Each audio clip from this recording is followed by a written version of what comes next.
was paid to China Road and Bridge by China Exim Bank. Those drawdown receipts, we have them. Different exchange rates, but we have them. Did we pay the 50 billion into Kenya Railways to pay to China Road and Bridge? Yes, we did. We did the sums. It is called self-raising finance grant treasury to Kenya Railways for onward transmission to the contractor China Road and Bridge, right?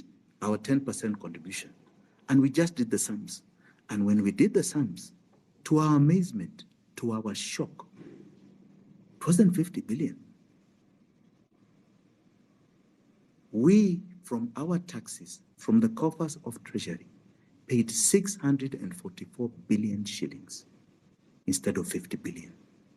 So we paid China Road and Bridge an amount of 1.1 trillion for a contracted project of 500 billion. Nobody ever thought anyone would ever look at the bottom line, would ever go through the myriad of documents and just do simple math. So 600 to 700 billion shillings was looted from our coffers. We built that railway with our own money. We didn't need a loan, and then some. And remember, we had a costing of 60 billion. This is called economic genocide. What has been done by the Uhuru Ruto regime and being continued by this charlatan, unhinged charlatan called Ruto, is a continuation of economic genocide. We cannot continue this, Eric. We cannot continue this, Cyprian. We cannot continue this, Edgar. All of you that are listening to this, we must put an end to this monster that is not only finishing us, it is finishing generations to come. And the way we do it is by not feeding this monster. A government survives by simply three basic things: the people, the money it receives, and the guns it has. That is how, especially a government like the one of Ruto and the one of Uhuru, because the constitution and rule of law, they pushed it aside, because that should be the foundation. Those three things. We do not have guns. We are not going to an armed struggle, and I will never advocate for it. But we have the power in our pocket to refuse them money, because when we refuse them money, they cannot operate. They cannot abduct us. They cannot shoot us. They cannot oppress us. They grind to a halt. The Gen Z economic revolution that we saw in March, in May and April, in June, were very clearly a change of the center of gravity of Kenyan politics. They cancelled, they delegitimized William Ruto. They have cancelled parliament. It is over for them. We are going through the process of completing that journey. That journey, normally in established democracies, even democracies with our kind of constitution, means that William Ruto, because he could not pass his finance bill, had to reject it, should have called a general election. He chose the other option of reaching out to the opposition. So he brought in Raila Odinga and didn't quite do it very well, because just gave him a few seats. He never changed his template, his economic template, because that's the next thing you do. You try and create a different economic model, because that one has failed, and try and come back and sell it to the people and bring back another finance bill that we say, okay, maybe we give him another year, right? He didn't do that. He didn't. Now, because Raila has been unable to change the legitimate question of his rule, he's now reaching out to his compatriot, Uhuru Kenyatta, to try and get more legitimacy. I want to advise anybody who is in politics and anybody who is in this space and who is listening. Let me tell you, you enter William Ruto's ship with these guys, you will sink with them. You are going to carry nobody but yourself. You get divorced from the people. 90% of Kenyans are not going to board that vehicle. They left it. And they want to know how we stop this man now. And how we stop this man now is very simply by denying him money. I am calling for a tax revolt. We have lamented enough. We have shouted enough. We have cursed enough. We have said Ruto must go enough, or must go, or Kasongo must go. We have said all those things. Now it is a time for action. That time for action is let us deny them the revenue that they are oppressing us with, that they have enslaved us with. And we must begin a tax revolt. In the next few days, hopefully within the next 1 week, we'll be unleashing a way of methods under which we can deny and refuse this government any more taxation. And the Supreme Court, this delinquent, and I call it delinquent Supreme Court, has already given us a legal way out.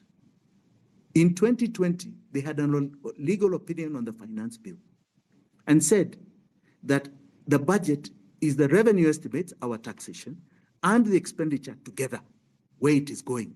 That becomes the budget called the Appropriations Act.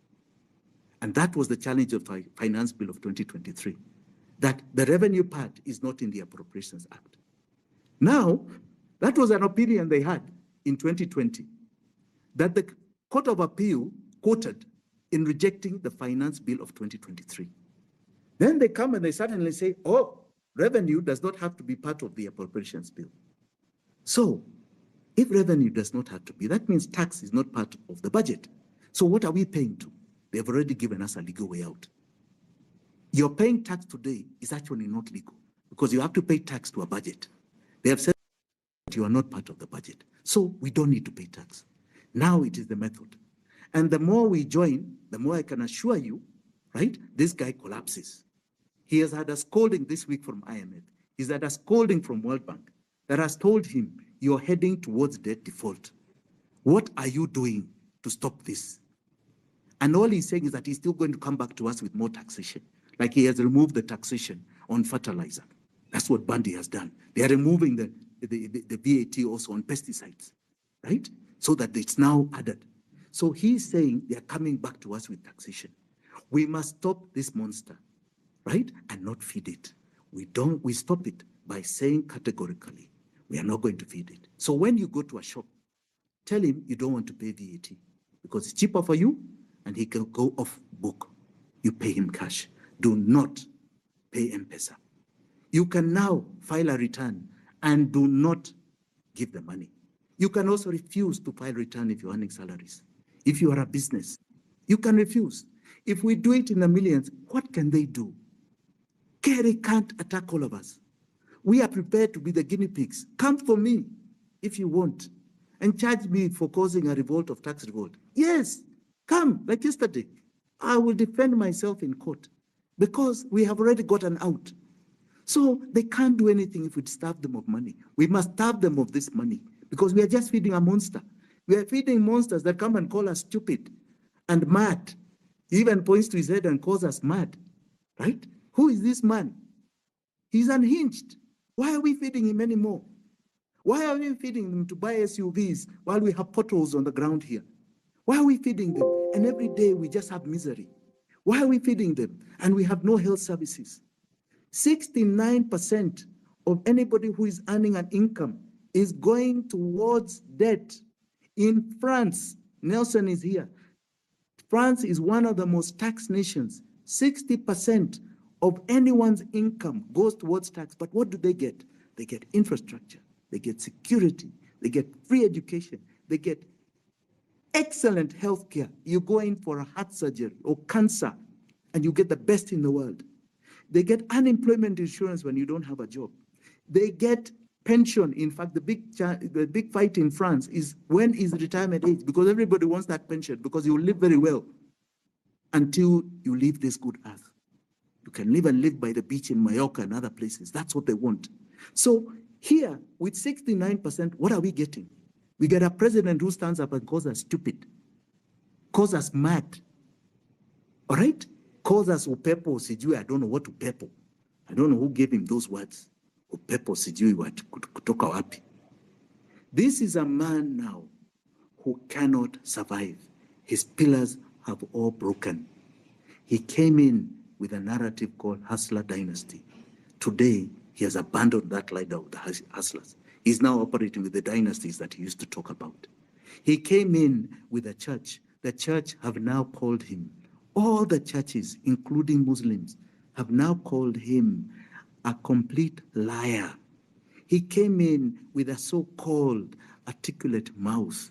That mouth has been taken away. He came in with a lady called Meg Whitman. She has gone too. This man is only operating, and I can tell you today, because Uhuru has not gone there with anybody. He's gone there by himself with his family. He's operating only one leg called Raila Odinga. And that is not going to last. We, the people, must stop feeding this monster. Tax revolt is the way. It has worked in many jurisdictions. It has worked in France. That was the advent of the French Revolution. It worked with stopping apartheid. Even here in Kenya, Wakulima Market, there was a tax revolt that made sure that what they wanted was achieved. We had the hut tax a long time ago that led to the poll tax that we rejected, and eventually was the advent of Mau Mau. We have had success all over the world. I had a friend of mine from South Africa who called and said yesterday that, you know, this tax revolt worked for us as ANC against apartheid. The biggest problem we had was that when we took power, we had great difficulty getting people back to pay tax because they had gotten used to not paying it, right? But we eventually succeeded. It worked with Bagbo and Ouattara. That was one of the things that crumbled Ouattara, that crumbled Bagbo, right? We can do it here, and we must do it now, because we starve this monster, he collapses. We starve this monster, he takes us to default. And when he starts taking us to default, we'll ask, what are we defaulting on? That is not us who owe that money. It is not ours. You criminals who took it, you're the ones to pay it. We are not going to be your slaves. We are not your slaves. We are not going to be your slaves now and into the future.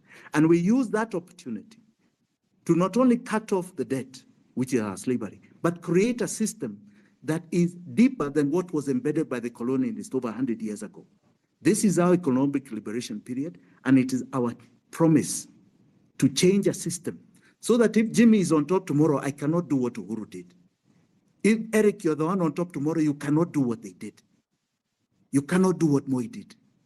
We create a system that is about the empowerment of the people, that is about people, not leaders, that it is a life of service, and create a new aura and a period for generations to come that make Kenya great for the next 100 years plus.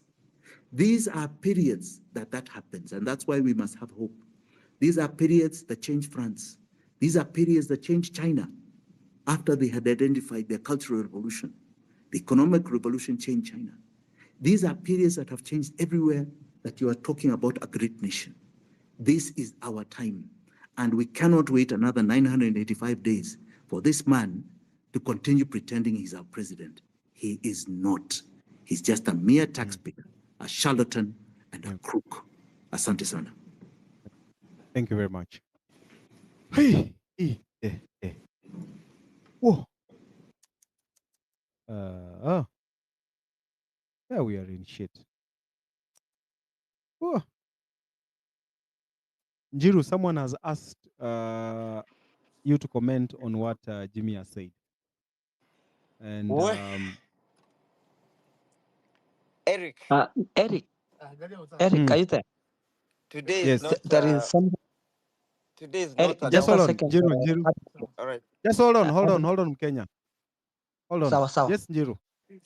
Today is not just a normal space that we are used to. Today is real stuff. And I'm happy for the submissions that have been made by various contributors. May I just take this opportunity to first of all say that the content that is coming from the submissions by various participants on this platform is amazing, and it's an indication that we are actually determined to be a people, and that we are determined to make sure that we do not live in this country like we are being forced to live. I have had various submissions. I listened keenly to what Francis said. I've keenly listened to what Senior Jimmy Wanjigi, His Excellency, has said. And to me, I'm coming to one conclusion, and this has always been my conviction, that this country is sick, and that we understand the ailment where that this country is suffering from.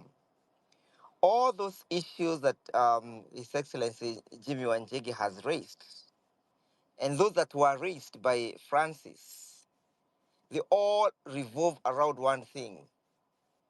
They revolve around the issue of a state that has failed to honor the rule of law. It revolves around the issues where the state has failed to internalize our constitution and to implement our constitution.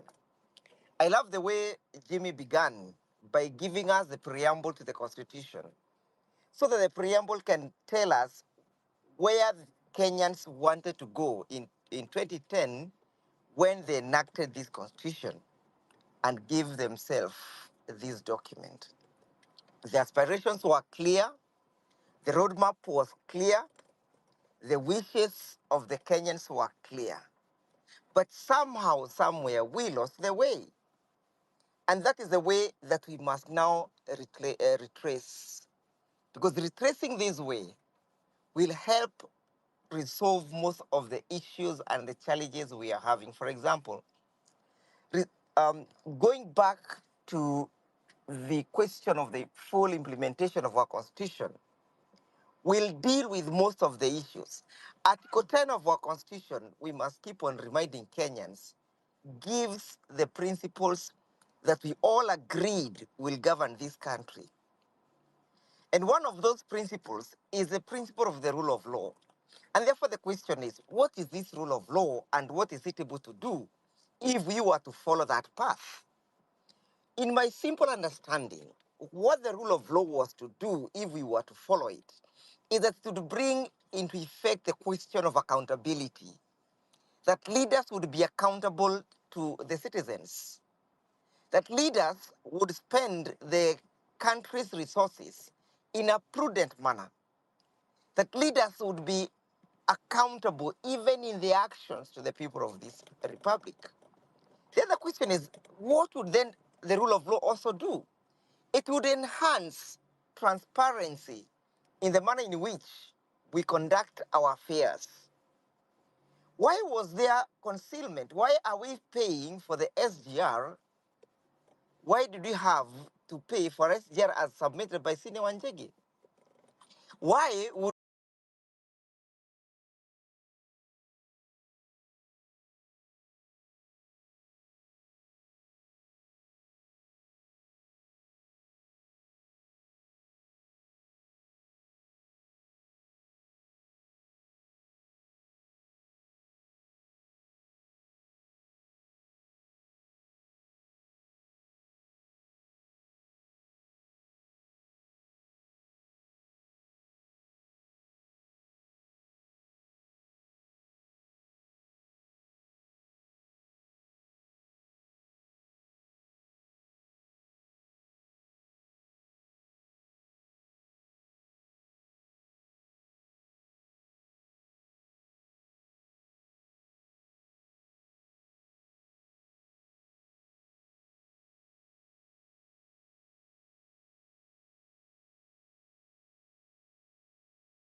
in favor of an individual.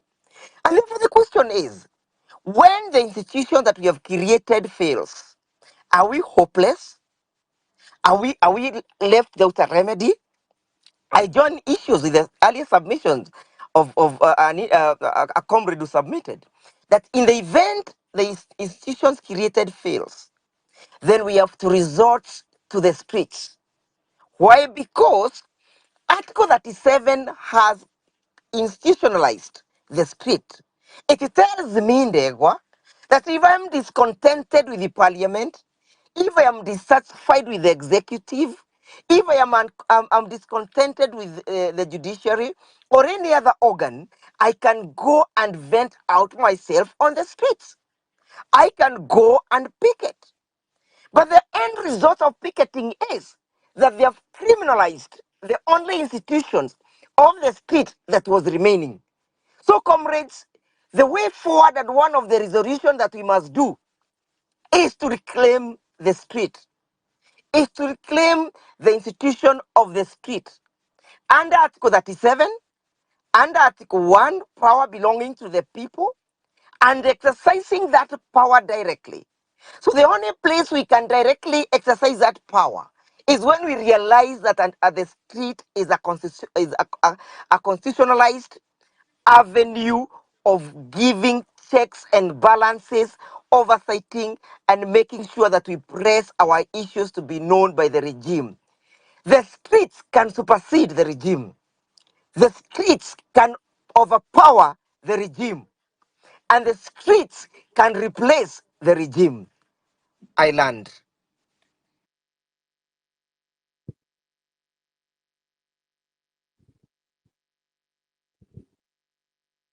Children, kwa nini unaua watoto wetu Ruto?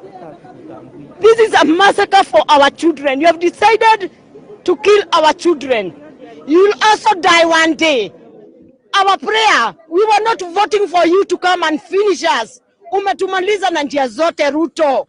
Umetumaliza kibiashara. Umetumaliza na kila kitu. Watoto wetu hawasomi. Tunakuja hapa hospitali. NHF umetumalizia. Hatujui unataka kutupeleka wapi Ruto. But one thing I would tell you, I will address you as Ruto. Wachana na watoto wetu. Demonstration na watoto wetu, it was peaceful. Awache watoto wetu wa demonstrate na wasikize.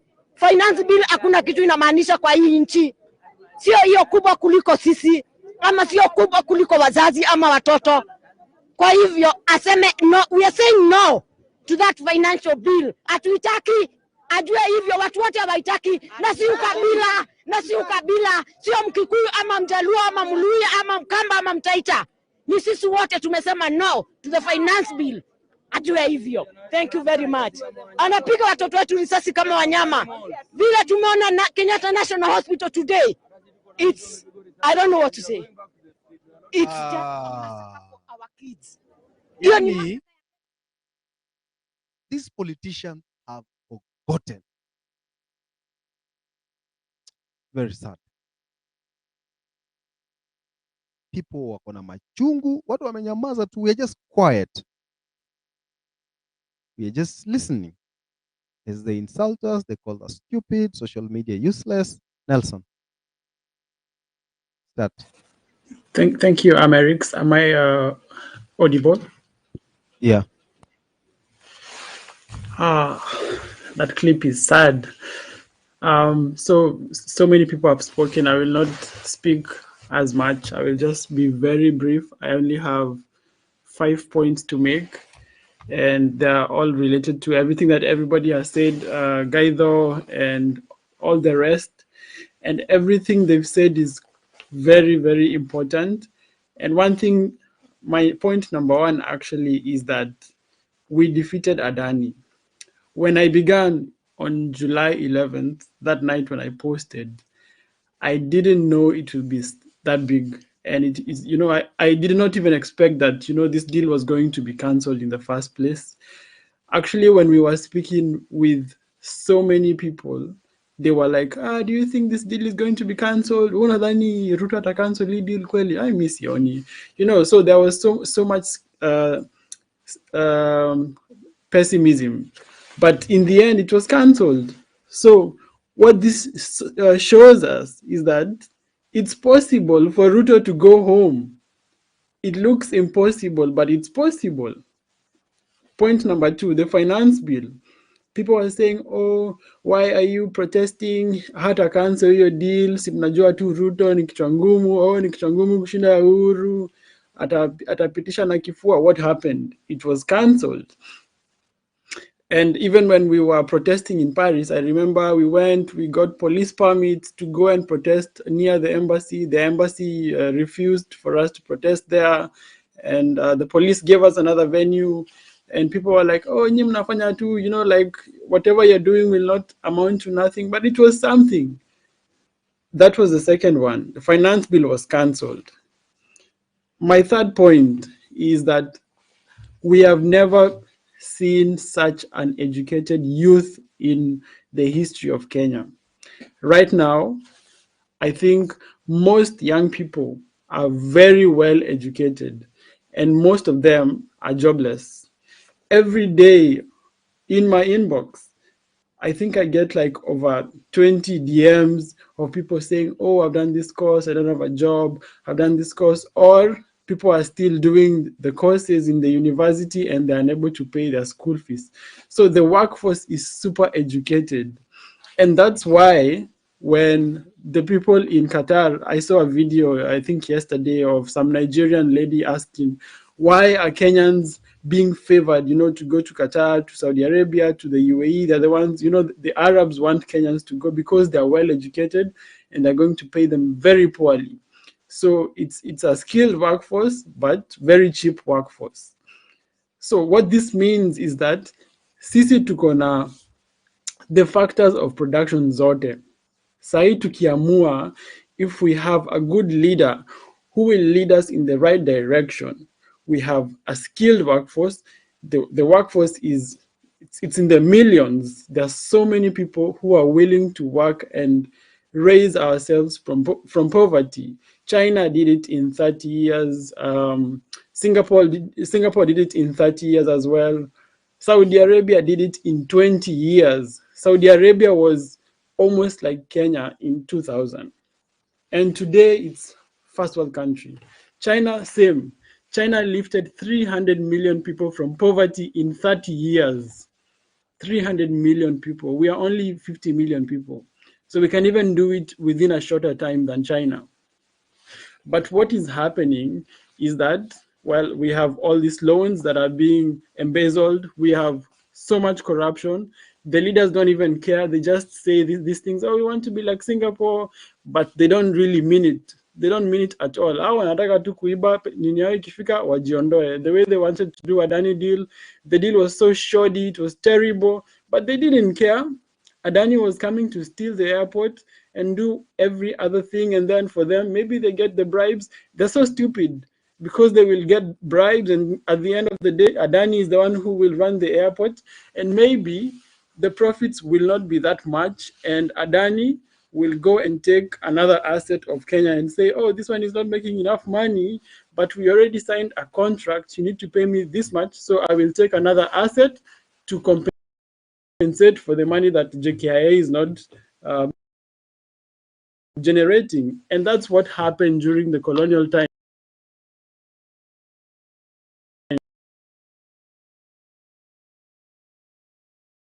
Being given an example of Morocco, Algeria, they even took their finance ministries because of the concessional agreements that could not materialize. And if you cannot pay whatever amount you agreed on, then you have to concede another asset.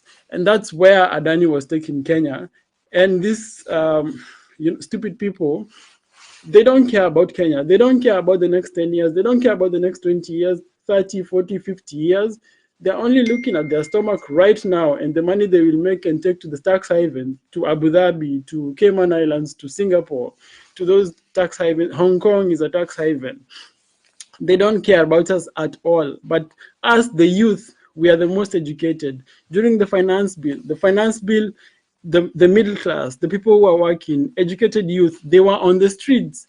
It wasn't people from Kibera or people from Mathare, or they were there, yes, but the majority of the people were the educated, segment. And this means that Kenya is ready. Today, if we have a good leadership, the young people are ready to give alternatives. Sisi hatukatai tu ati, oh, we don't want this deal for the airport, we don't want this deal for what?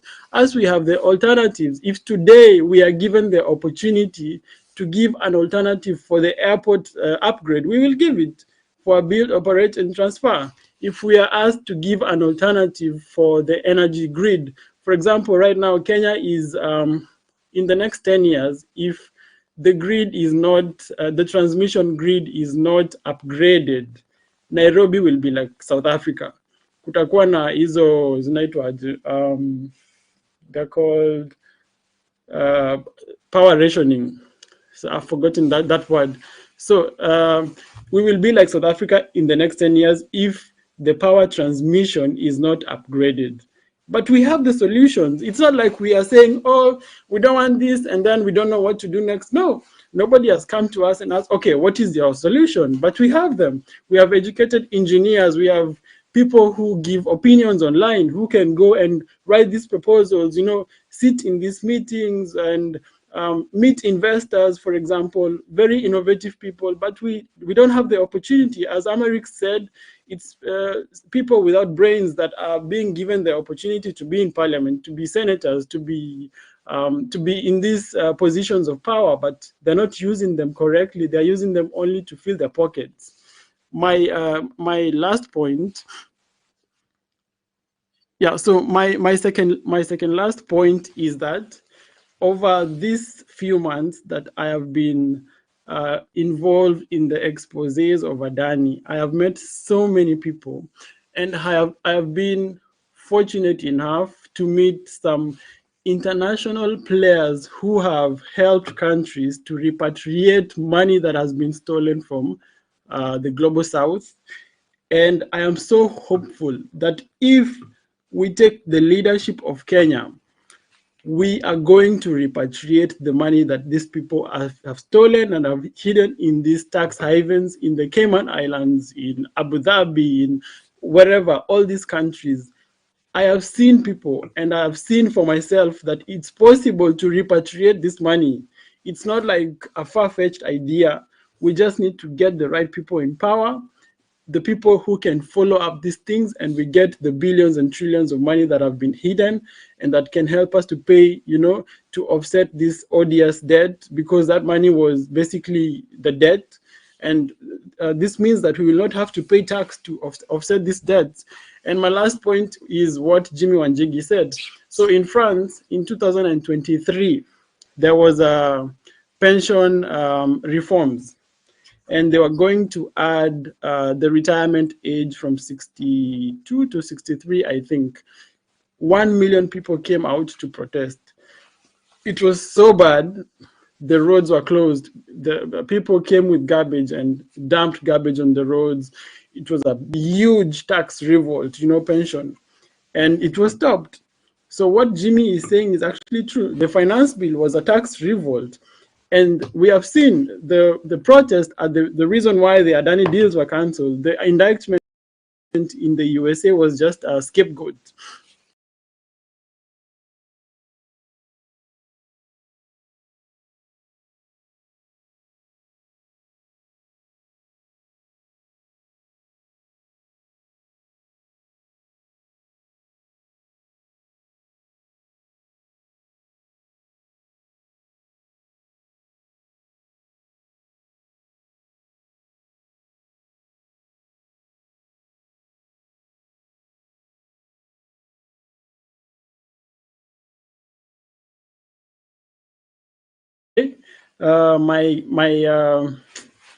I'm sorry, give me 1 second. I'm buying food.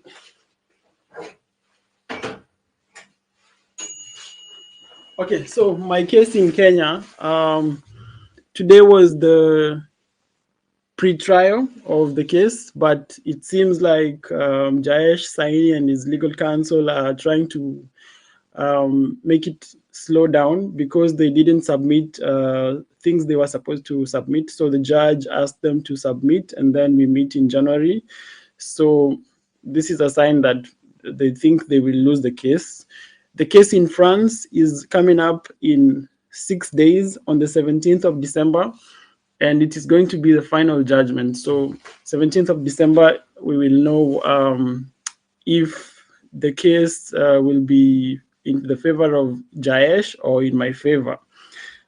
In any way, if it's in Jayesh's favor, we have to appeal to go to a higher court, but I highly doubt it will be in his favor. So this is the update for the cases. And I want to give us, a special shout out to Willis, because he has been the one doing everything, all the work for the Kenyan cases for free. I haven't paid a dime. And as I said, it was Jimmy who referred me to Willis for free. So I haven't paid any money. Also, it's good to make this clear right now that I have never received any money from Jimmy Wanjigi.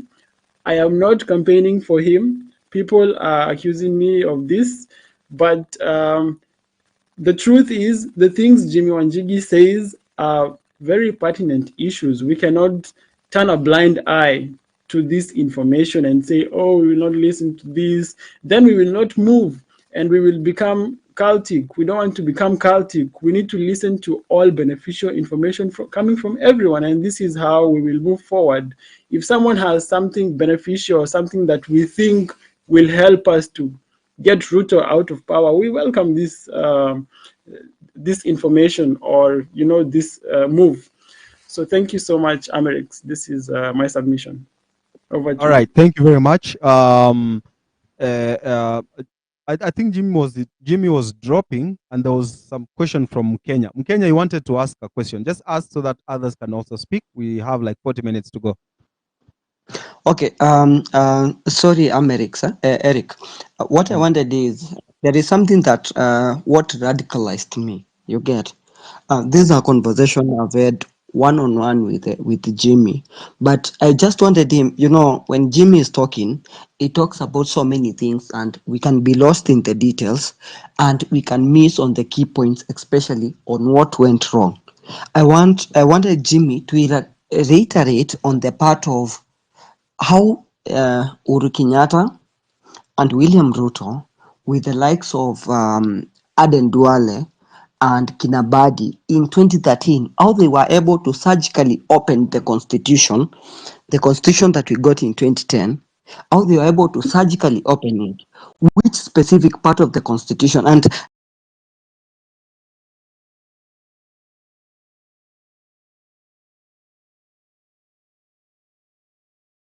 the reason I wanted him to just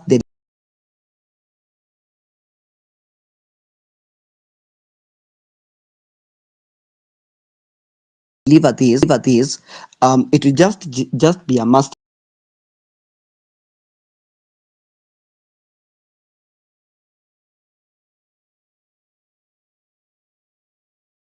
Parts of the constitution that were surgically opened and deliberately opened to be able to provide. I mean, when he was saying all this,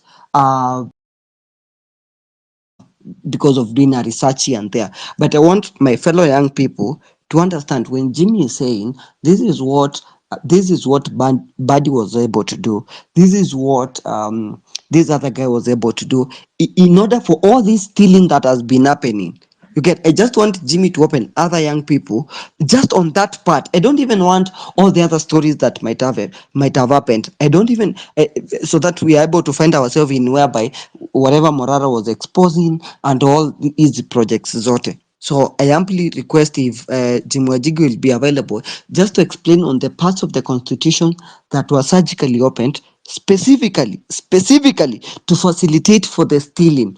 Hii yenye kina Uhuru Kenyatta walikuwa naiba and all this borrowing. That is all I wanted to request from Jim Wajigi. Okay. Eric, I hope we have that time. If he's there, maybe he can give 2, 3, 4. Yeah. Yes. Kenya, asante sana. That I gladly will answer, Eric. Now, Article 206 of the 2010 Constitution reads like this.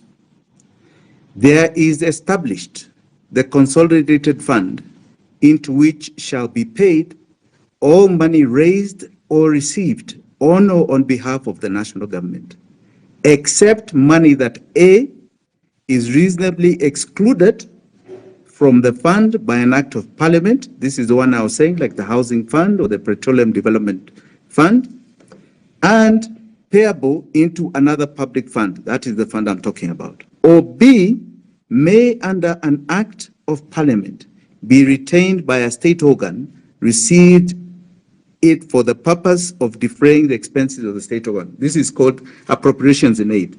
This is where state corporations make a profit and they may keep it. Now, that provision of Article 206 of the Constitution was embedded in the Public Finance Management Act. Remember, the Act is now operationalizing the Constitution. And as that was now put, right, in Article, is it here, in the PFM, Article, just wait a minute.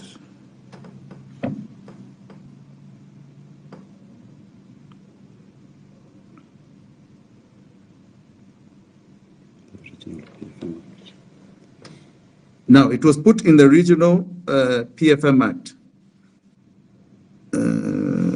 this way. The cabinet secretary will ensure that the proceeds of the loan raised, no, this is not the one. It is Article 6, right.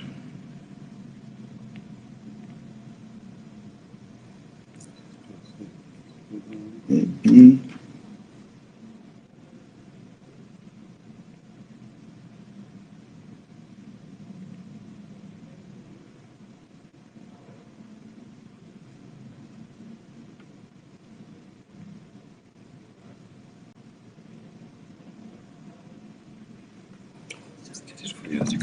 We're just getting the exact article.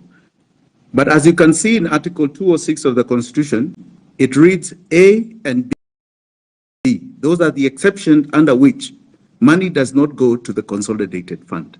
Now, that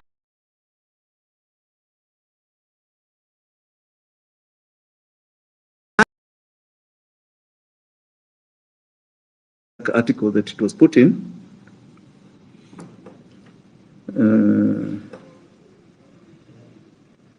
I'll raise it to you shortly.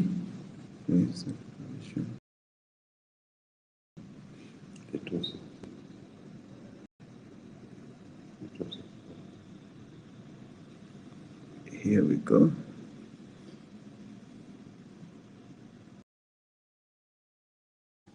The original Public Finance Management Act said the following: the Cabinet Secretary shall ensure that the proceeds of any loan raised under the Act and any monies are paid into the consolidated fund and into any and no other public fund as established by the national government or entities that the Cabinet Secretary shall put. Now, what they did is specifically put it this way, that they took Article 206 and they embedded it and also added that loans are part of the consolidated fund, that it should be in the consolidated fund. Now, the amendment was brought by Duale in March 2014, and the amendment went like this, that they added what are called C and D to the Constitution 206A and B, and they added the following clauses in that amendment in 2014. C, disbursed directly. Now, this is the amendment. The Cabinet Secretary shall ensure that the proceeds of any loan raised under the Act are paid into the Constitution Fund or any other public fund established by the national government or any of its entities. The Cabinet shall determine in accordance with regulations approved by Parliament. That C, disbursed directly to the suppliers where the loan is a government-to-government loan and is raised for the purposes of financing goods and services provided by the supplier outside Kenya. D, in the case of an external loan or external government security, applied in part to pay in closing pre-negotiated expenses associated solely and exhaustively with the borrowing, including that not limited to fees, commissions, expenses, lenders, financial arrangers, managers, book runners, fiscal agents, trustees, paying agents, exchange and information agents, syndicated agents, counsel, clearing agents, listing agents, stock exchanges, rating agencies, and other expenses that are similar in nature arising from the external loan or external government security. So what happened is that Article 206 of the Constitution, which had A and B, suddenly became,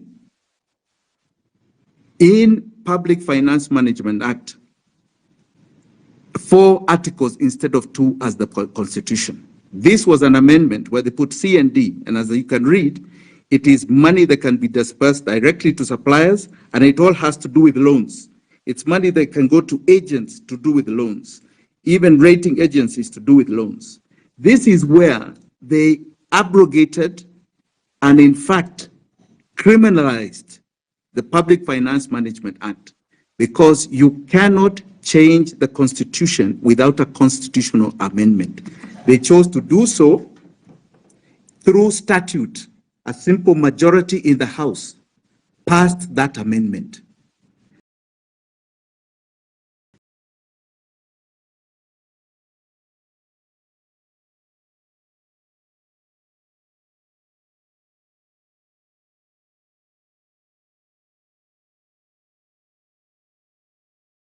That has become the balloon that we are living through today.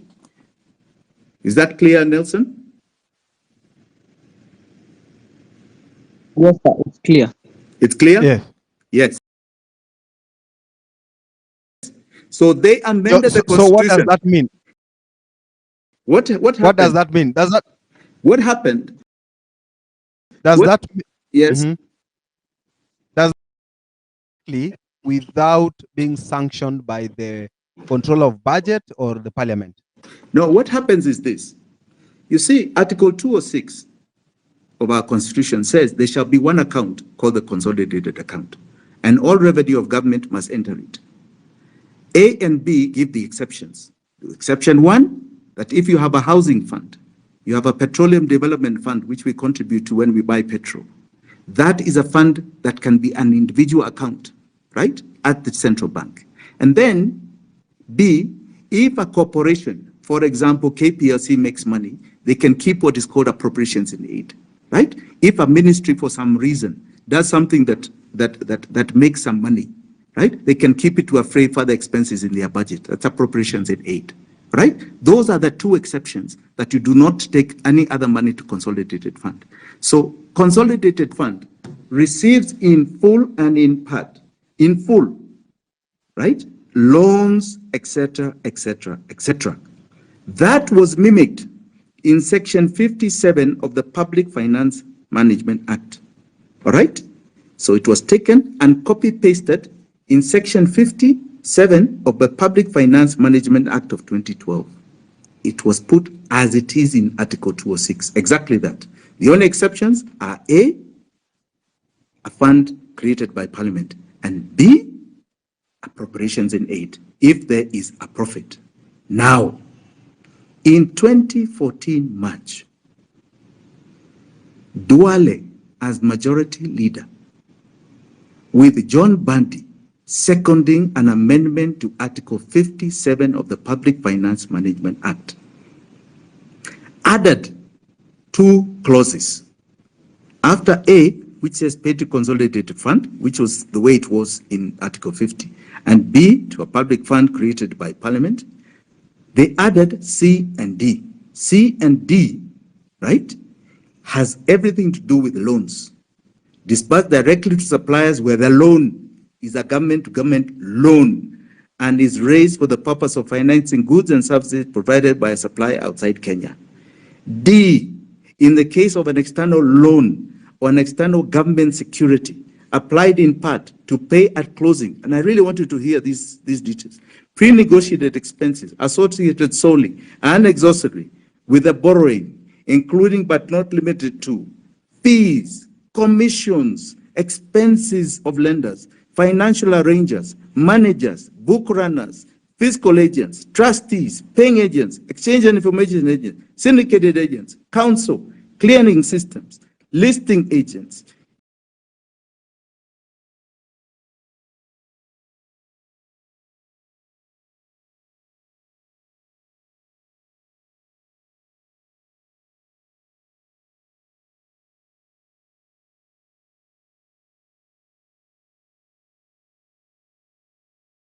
is out everywhere else.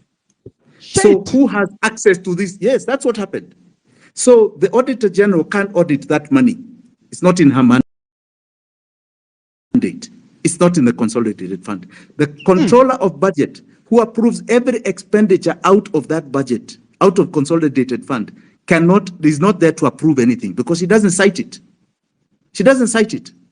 So they created a balloon. So for example, the Eurobond, this was just done before Eurobond to show you the heist. The Eurobond was 2 billion from JP Morgan Chase, right? 1 billion we traced. Government, on our insistence, at the time, Rotich gave us details when we queried. And that money, we saw a swift transfer, right? But what happened? In JP Morgan Chase, the Auditor General, the Accountant General, called Bernard Dungu, and his deputy opened an account, right, called the Sovereign Wealth Fund Kenya in JP Morgan Chase. So all the monies that were created, that were gotten from so-called emerging markets for the bond, went to that account. The signatories were the two of them, all right? And they were dispersing from there. Instead of them dispersing instructions to central bank consolidated account, they were dispersing from New York. So they sent money to a syndicated loan, Barclays Bank, that Kibaki had taken, $650 million. They dispersed $350 million to the central bank exchequer account that we're talking about, consolidated fund. Then another 1 billion, they could not show us where it went. They redacted the SWIFT, so we don't know. It was a heist. It never came to Kenya. In fact, we traced it to Qatar, where they opened another sovereign wealth account, Kenya. They opened accounts all over the world. And that's what's been going on here. So they decide with a phone call what you're to do with money that has been received as loans. I want it in my pocket, I want it in my stomach, I want it to sijui where. That's what has happened. And there's no accountability. The only time the controller of budget sees this, or the Auditor General sees this, is at the point where we are paying those debts. And that's what we started querying with them. Why are you approving debts, payments, that you cannot see where they came in, what they went to? But you're approving from our taxes, from the consolidated account, payment of these debts. What is it for? And you have seen ever since we started raising this, they're coming out and saying, oh, we didn't know, oh, there's this discrepancy, oh, there's that discrepancy. Just the other day, the Auditor General came out and said they have discovered 55 billion shillings has gone out in paying arrangement fees for loans that have never been taken. 55 billion shillings in the 10 years that we're talking about. I have a figure of 180 billion shillings out to arrangement fees. Arrangement fees are like this. You can see there the provision was given. The arrangement fees are simply this. The arrangement fees are simply this. Money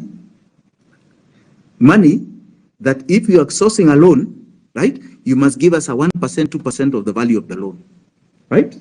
And that's what happened. That is exactly what happened. Now, I am prepared, Amarix, to come back on two issues. This, so we show you systematically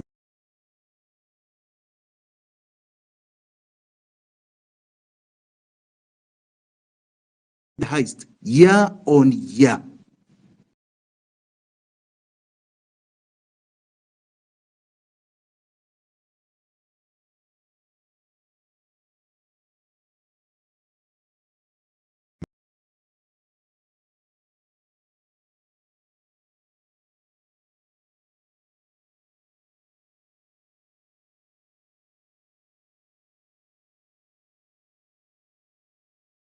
Wajigi just to expound on, and this is he can do it on this space or even the next space that we can have, is how there is no accountability for account C and D.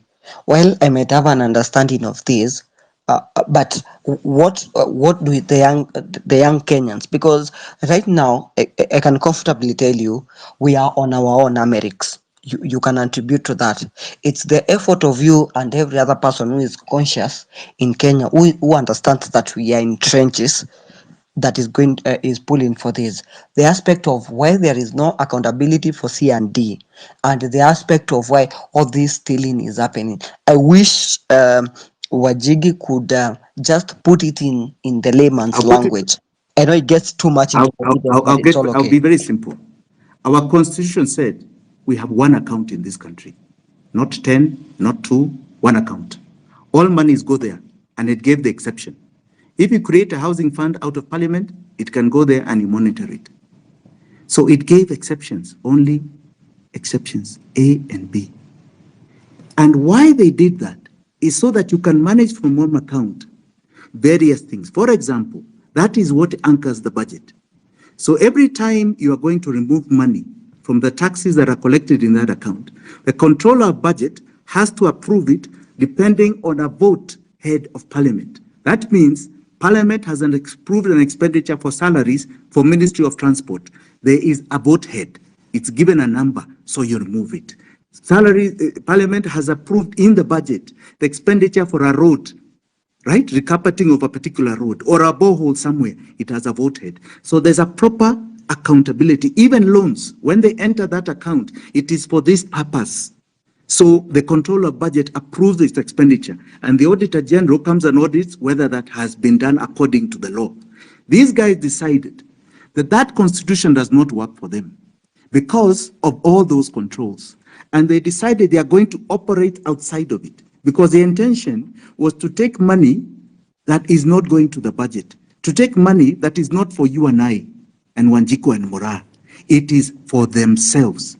So they created a balloon where our taxes, right, are paying for loans that never came to us, that they ate, that they swallowed, and it's to the tune of $50 billion. This is what they are protecting up until today. This is the mess that is taking 70% of all the taxes that we are paying to the government. This is why we have a problem. And unless we're able to cut off that illegal debt, which is illegal to us, unless we're able to cut off that illegal debt, I can assure you it is misery for the next 60 years. We have to cut it off now. We cut it off now, we are free. And just to give you an example, this year, we are paying 1.9 trillion to that debt, which was a heist, a major heist.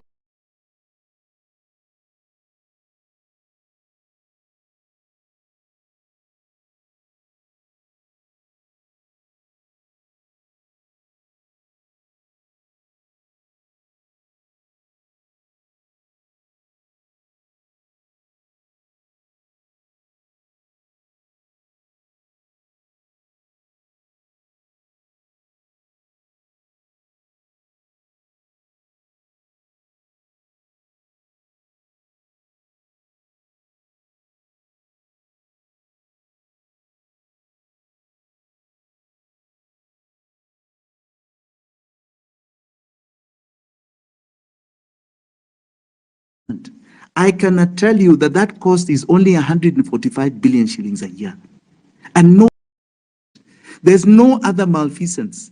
It's not a bloated government or bloated counties or this or that, right? Or theft of a little furniture here and there or somebody doing this. That is nothing. 1.9, when you see debt payments, it is all a heist. Of that 1.9, 1.1 trillion is interest. There's no bigger expenditure from our taxes. Next year, it's going to be 2.1 trillion. Unless we cut that snake, we are in trouble here. And the only way we can force them is by not contributing to it, is by saying we are not going to pay any more tax and we are going to revolt.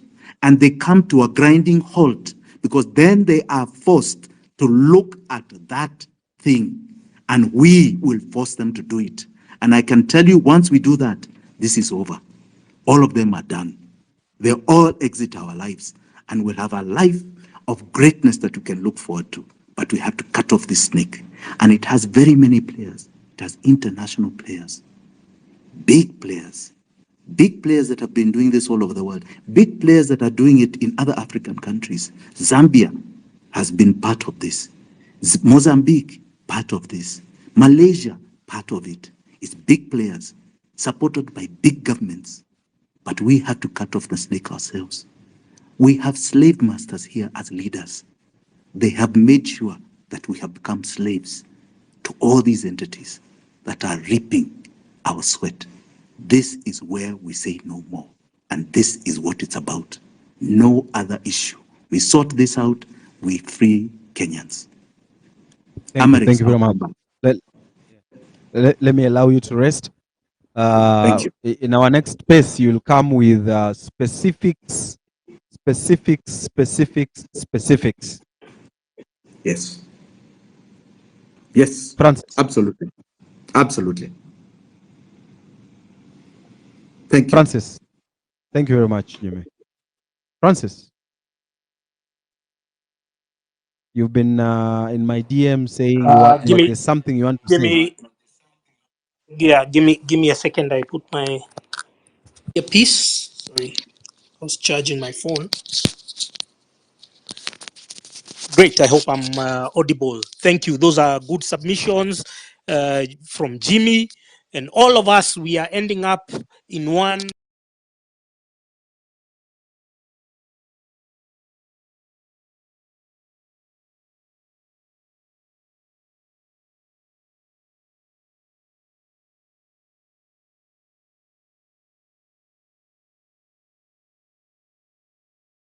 These pieces of shit have their own personal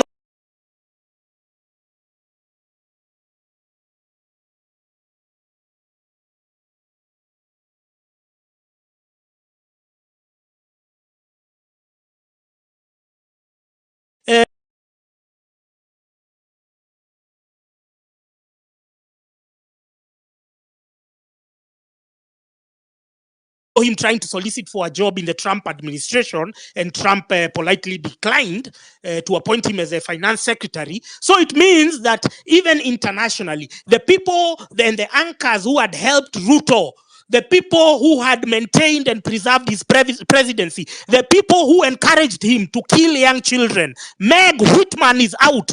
People are saying that, government propagandists, I would see them saying, it's not bloggers who got Meg Whitman out. Which other US ambassador has resigned other than Meg Whitman and the one for South Africa? None other.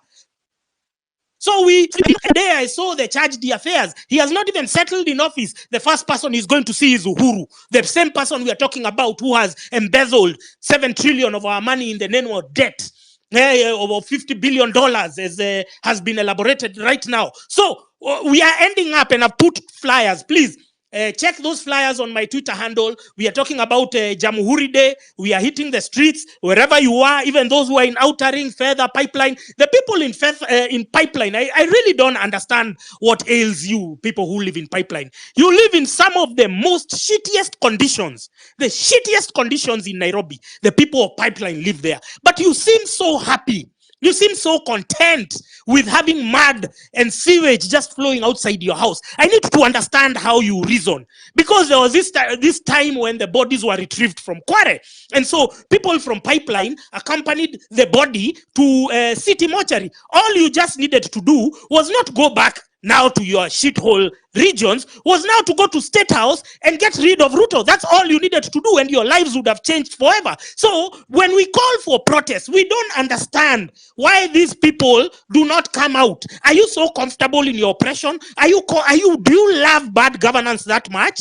Do you love the fact that you're hanging your clothes for everyone who is driving on the Outer Ring Road to see? Are those the conditions? Are those the ideal conditions that you want to live by? So and there are these other people called farmers. Every day we are seeing farmers in the UK, in France, when they are protesting, they go and pour shit in the government buildings, in parliament, So we are wondering why Kenyan farmers, every day your right to grow, your right to sustenance is being encroached on, is being infringed on by law after law, which are being drafted by people outside our country. So why are you so comfortable in that state? Why are you so comfortable in oppression? Why don't you ever join us when we are saying we are protesting? Because everyone who is protesting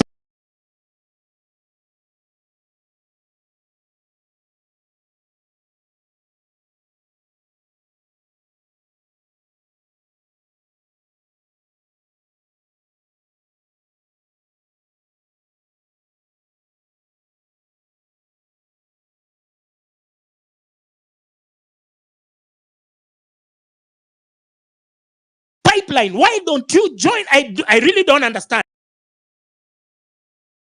Even the people who are paid, the mungikis who are paid to come and loot the supermarkets, to come and kill the others, to come and disrupt the momentum. And you still go back to Mukuru kwa Jenga. You still go back to Mukuru kwa Ruben. What ails you? Can't you see this is a moment where we all have to unite? Like yesterday I was seeing when Kasmuel Makaure tried to join the femicide. It was a femicide protest. Obviously, the female protesters would want all support from all genders, from everyone. But for this particular one, for this particular charlatan called Kasmuel Makaure, they said no. If we are going to achieve our female rights, we'd rather achieve them without Kasmuel Makaure. So that unity of purpose, if people from these high-end estates can be on the streets, and you, in your infinite stupidity, the thing you're only thinking of is how I'm going to go and steal this supermarket, how I'm going to go and do this, how I'm going to go and pickpocket someone. What ails you? Are you so comfortable in your oppression? Do you love poverty? The reason why we do what we do is because we have traveled outside the country. We have been to places where systems work, where taxes are literally put to good use. Now you're telling me that a charlatan like Sakaja Johnson has not put in a penny to development. You're telling me that Aden Duale and John Buddy, you can see John Buddy's appointment as a financier was done in 2013, 2014, when they were conceiving this whole idea of hijacking money from our consolidated fund into a private to a private entity. So why we are living in peace? We are coexisting with Aden Duale. Aden Duale, we should be banning his house. We should be getting details of his phone number, his cars, everything, because we are now desperate. We want everything now. We want the cousins, we want the aunties, we want any business that he owns. Same as John Buddy. He's been very arrogant together with Opio and I. They are trying to divide us by tribe. It's not working because the young people have said we are not boarding this time round. So again, when you get another opportunity to hit the streets, there were these stupid kids who went to eat pilau in parliament. You've been given a God-given opportunity to alter the course of history for this country, for Pete's sake. And then you're just thinking of eating pilau? Are you fucked in the head? I go crazy when I remember such things. You're just there taking selfies in the streets. You have to be intentional this time round. You're hearing the figures. Numbers don't lie. You're hearing the numbers. You're hearing what these guys are doing, an economic genocide. And they are so brazen. They are so bold. They are even insulting our intelligence that they are saying they are going to do a handshake for our unity. Do you think they give a shit about you? They only care about their children and their grandchildren. So when they are just to moonlight, you're supposed, it's there to finish Kumalo, and then you finish parliament, boom, boom, boom.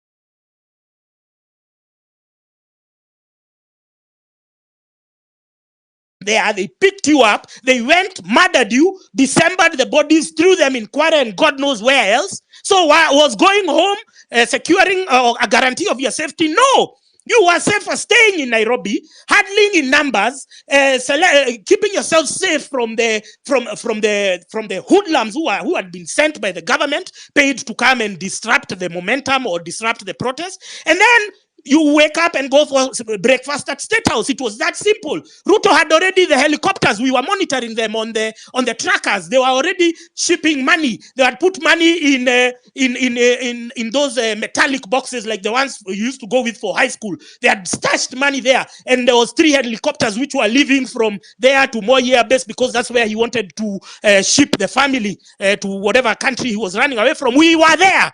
But you guys, what did you do? You are taking selfies, eating pilau in parliament. You are given a chance to resolve Kenya's issues once and for all. Now, what the commitment I want from you people, the commitment I want is where if tomorrow we are saying we are going to protest, you go out where you don't need to do anything, sit on the road. If it's Thika Road, if it's Rongai, sit on the road. You don't have to come to Nairobi. We know these police are they are overstretched. They are underfunded. We know them. We know their weaknesses. There was this time we did occupy JKIA, and all of them went to JKIA, and then all of a sudden CBD was full. So don't be scared by these police. They are paid with our taxes. Today I saw the policeman who shot Rex Kanyeki. He's called Isaiah Murangeri. He was there in court. He was freaked out. He's denying, I was not there. You see, these are humans. When you put them in a position, they cannot even defend their depravity and mental impotence. They cannot. He cannot even say, if he was such a man, he was so bold those days, if he was such a man, he would have said, yes, I killed him. Yes, I was there. But he was lying. He was literally lying, and there's cameras. He was saying, no, I was guarding KICC. I was what? These guys are weak. Do not fall for the scaremongering from idiots on Twitter every day telling you cannot do it. We have achieved beyond our wildest expectations. We ended tribalism. Can you imagine? Previously, it used to be, these people. The only people who are trying to tune us is ODM propagandists. You have idiots like Gabriel Oguda. You have Opio Wandai. You have Kaluma.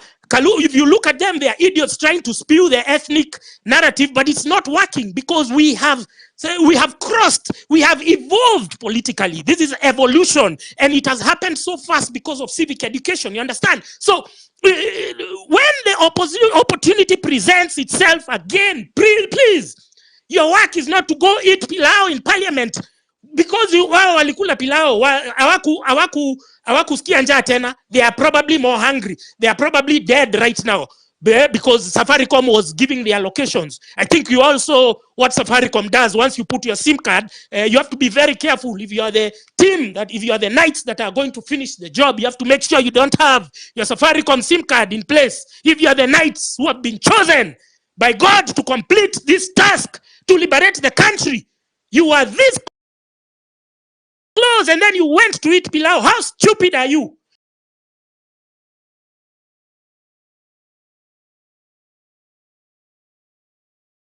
Do your parents know how stupid you are?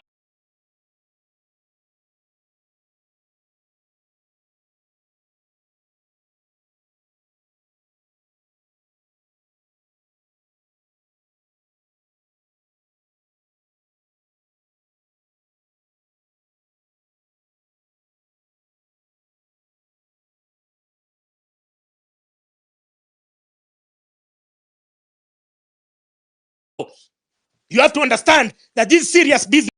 Roadblocks and speed bumps, and every day we are reminding him that Kenya, the people remain sovereign, and you are our employee. You don't have any right to talk shit to us. So tomorrow and the days that will precede, because revolutions are not overnight. The one that we could have done was June 25th, but you idiots opted to go and take selfies and eat pilau. But we have forgiven you because of your inherent stupidity. Now we need commitment that this time round you are going to finish the job. You are going to show up. You are going to turn up. You are going to come through. This is it. We only have one chance at saving this country.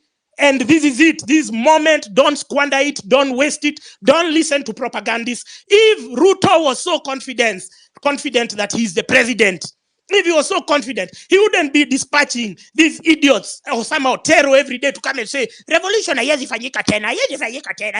there. Even in your comment section, you'll go there, they are there saying, revolution, they brought a clown, they foisted a clown there called Morara Kebaso. Morara Kebaso, if you listen to his tone, is very choreographed. Somebody has trained him to speak to speak so calmly. Even when he's criticizing so calmly because he's serving a purpose. He's serving a purpose. You see, now I've changed my tone. You can listen. You can hear that your anger is dropping, is reducing. But me now, I'm coming to tell you, tomorrow and the day after tomorrow, until the end of the year, when we are projecting that Ruto should have gone, I did a poll on, and it's pinned on my account.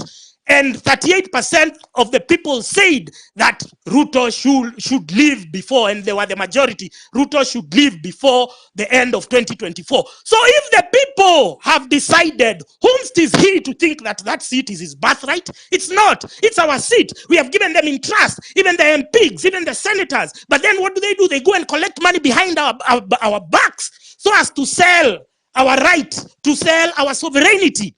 They mortgage it to the highest bidder, and sometimes even they are paid 20,000 in the urinals. And they think that it's going to be business as usual. You as members of parliament, you have mortgaged us. We are seeing what is happening in South Korea. The members of parliament stood when the president declared a martial law. The MP said, go fuck yourselves. They told the president of South Korea that we have a bunch of pussies in parliament who cannot even raise up, even to dispute something. When Ruto went there, after the FBI had already admitted that or released their indictment that Adani is a crook who has been bribing government officials, Ruto went to parliament the next day. And then he said, oh, I've cancelled the Adani deals. In their infinite stupidity, they gave him a standing ovation. For what? Was it the FBI? The FBI had done the groundwork. Armenia had done the groundwork. They didn't do any, and then they still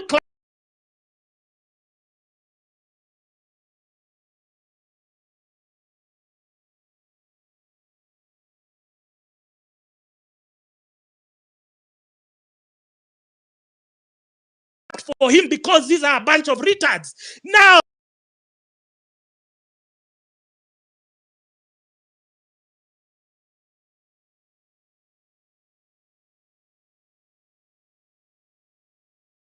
the fruits of independence as we are doing today.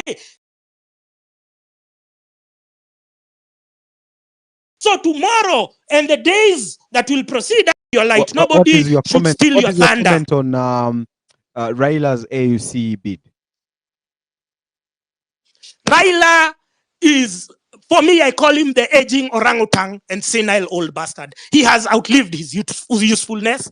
He's a spent cartridge. That trip is a waste of money. And anyone who has approved the budgets using our taxes to campaign for that useless bastard, to campaign for that sellout, somebody who has been selling us out since the Moi era, every regime, he has to strike his own deals. So if there is anyone, whether you're in treasury, whether you're where, I swear wallahi bilahi, wewe utafungwa, watoto wako hawatawahi kuona. I swear to one God. Right. To finish Kumalo.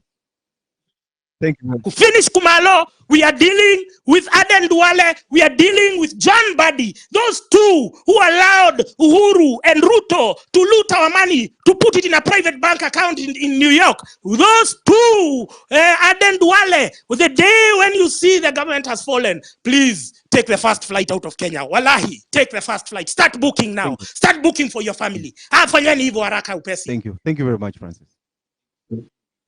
Amerix.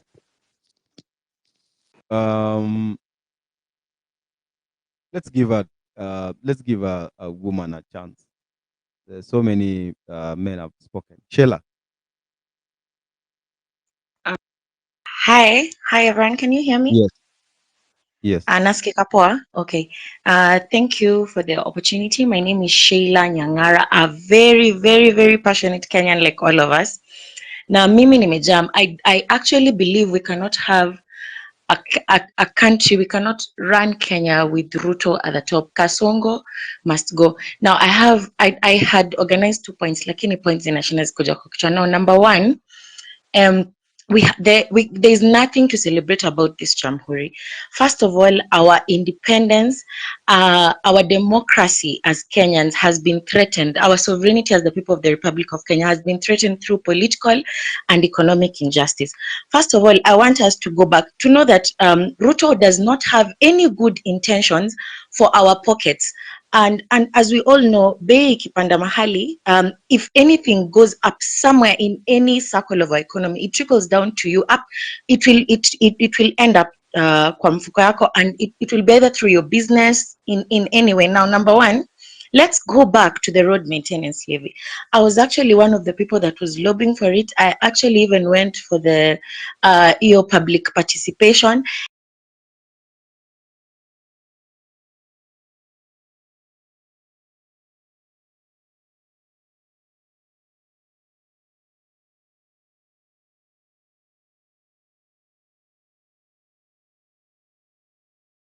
And it was to increase, and it was to increase, and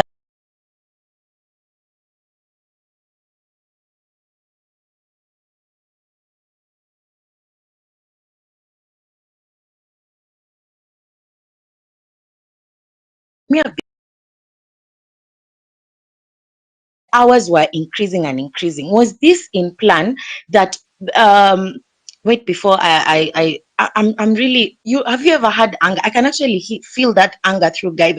Now me, I'm even shaking, because you wonder what kind of people did we choose. Now, going back to this, if I'm in business, I'm in the fuel business. Just an example of, I'm not in fuel business, but I'm giving a layman understanding of business. Now, I'm in the fuel business. I have, when I'm buying the fuel, I have to pay that fund from the pump, right? When let's say Eric buys fuel from me, that fund I have to remit it to the government. Now you're telling me if that fund is increased, it does not affect my business. See, definitely it will affect my business, because that means I'm increasing my my output. So how then can the government tell us that we are still cushioned? I'm looking at the future where fuel is going to increase, and it's going to increase rapidly at some point. So for me to go back to the honesty, or to our politicians having our interest at heart, they do not have our interest at heart. Because if you look at the decisions they are making right now and the promises they are making, they are not sustainable. If they are saying they are really worried about us, have you heard of the street lighting bill that was tabled on 4th December by the National Assembly on Energy? You will be paying taxes on, as you're paying for electricity for your house, you will, that fee will be included. So you'll be paying for street lights. I think you need to check that out. We need to be shouting about it, because already electricity costs are high. You can just check the street lighting bill. The National Assembly on Energy has already instructed EPRA to implement that. I do not know where the public participation came from. And another question I always ask myself, before these policies are made up, aren't they supposed to ask us what the problem is, so that these policies are made to address those issues that we are facing? For example, this whatever, how do they call it, this horticultural bill that is ongoing, that has there been any, okay, my voice is shaking, has there been any public participation before the policy was made, asking farmers of or industry players in flowers, and asking them, what are the challenges that you're facing?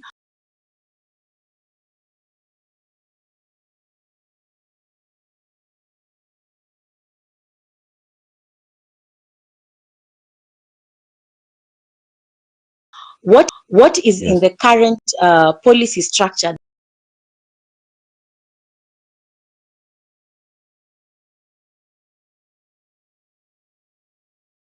behind that? Because I feel like as Kenyans, we have passed the civic education. We know what our rights are. The tax revolt, I think that is something we should take up and go down to understand how is it affecting us.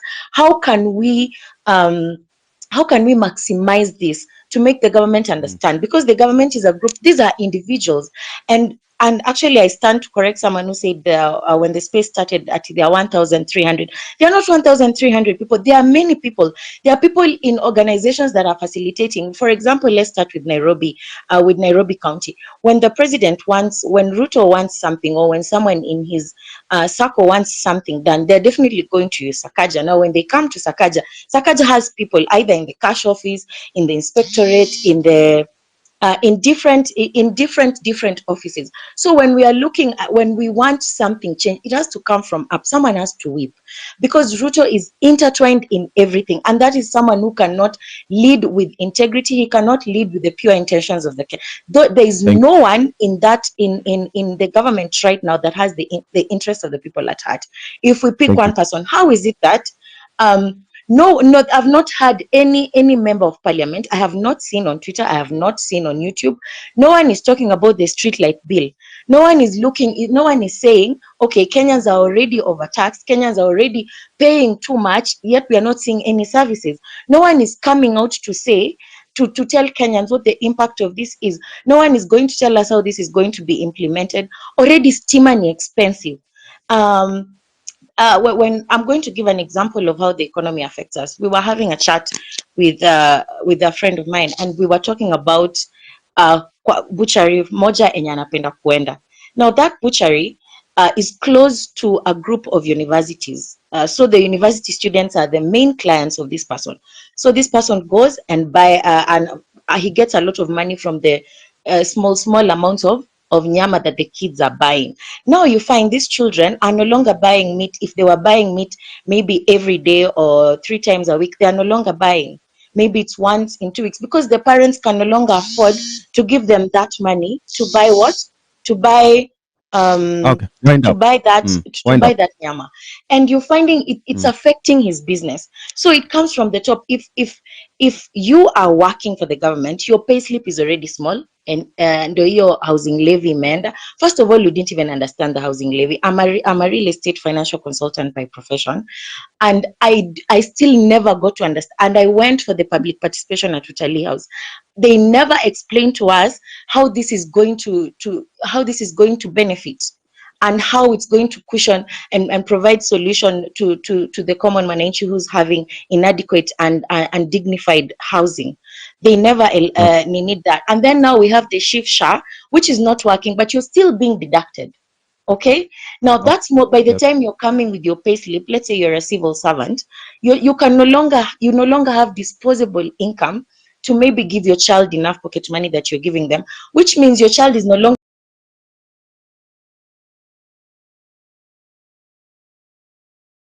going to enjoy the amenities they were enjoying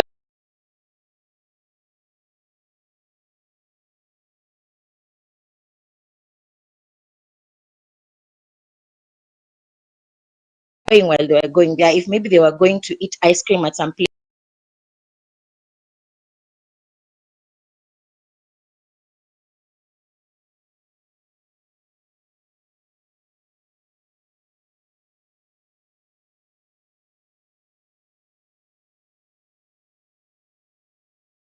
we need to, nimesahau hata your word vile, how to bring it out. I apologize, but we need to congratulate ourselves. Tunafaa tujione tumetoka mbali and use that to. Hello? Eric. Okay. She has dropped. Sawa. I think we can give everyone a mic to speak. Edgar and I can't see Cyprian. The lady was Americ, talking you and can hear me? disappeared. Hello, Edgar? Yes, Amerix, can you hear me? Yeah, go on. Can you distribute? And where did Kotsonko disappear to? Okay. He did not attend this space today, and he had something he wanted to say. He was arrested the other day, so he has to look for us. Anyway, go on, Edgar. Okay, thank you so much, Amerix. I've given Kotsonko the mic. So I'm going to move to the next speaker, Lydia. Hi, how are you? What do you have to say?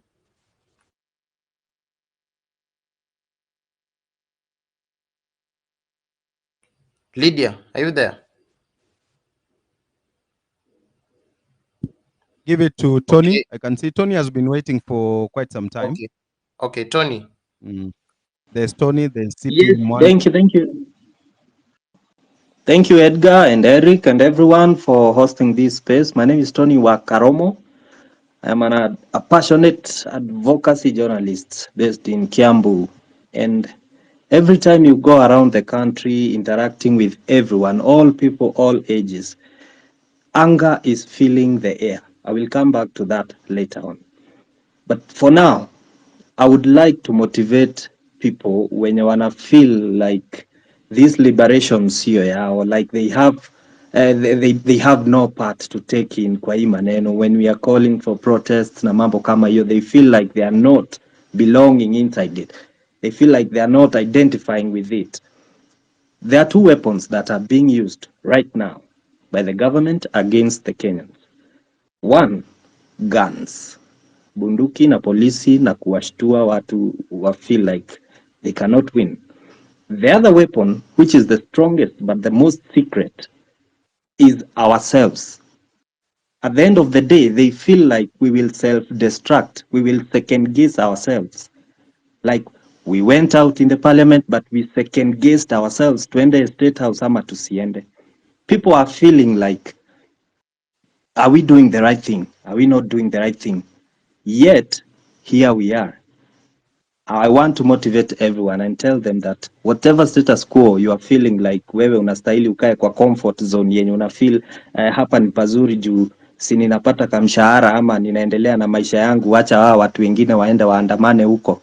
That will be no more in coming days. And maybe you are the strength that is being needed right now to change this country.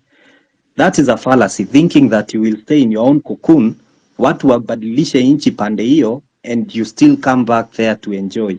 We need all of us to have unity of purpose, all of us to come out when we say we are coming out. Right now, I was listening to Nelson Amenya talking about Adani deal and the doubts they had if it will be cancelled or not.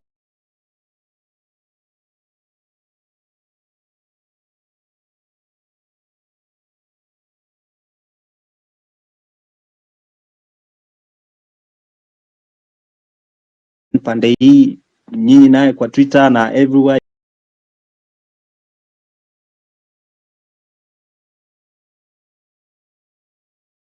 you are pushing ile mambo ikapangana vizuri, and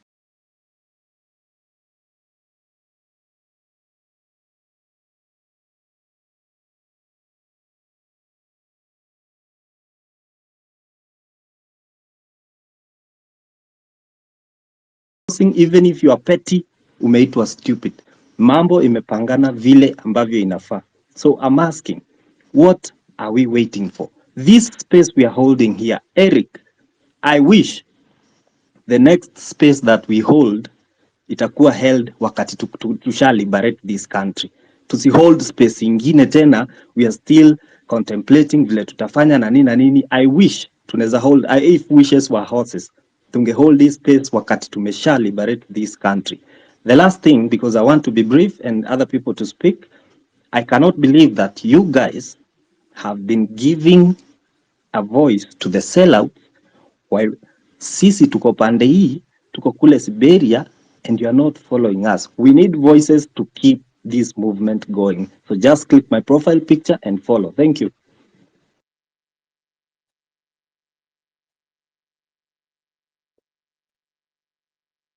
Edgar.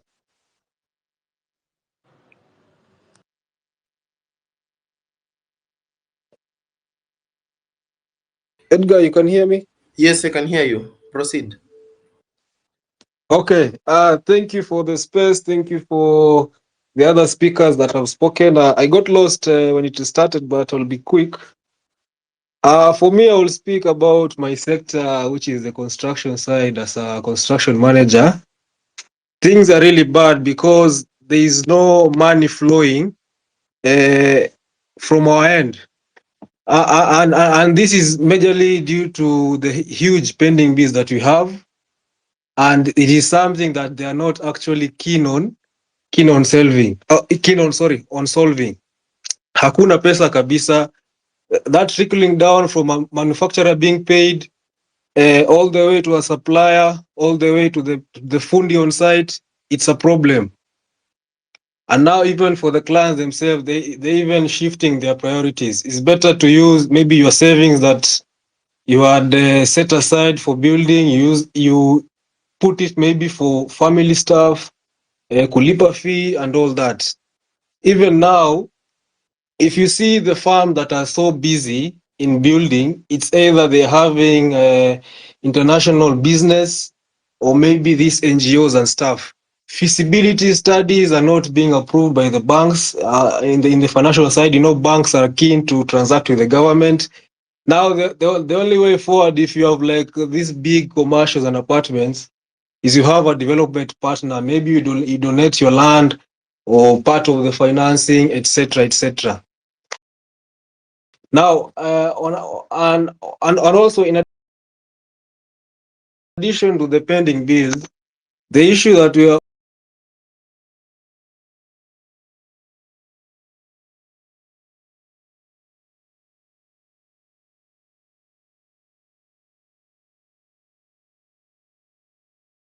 we have also faced is the affordable.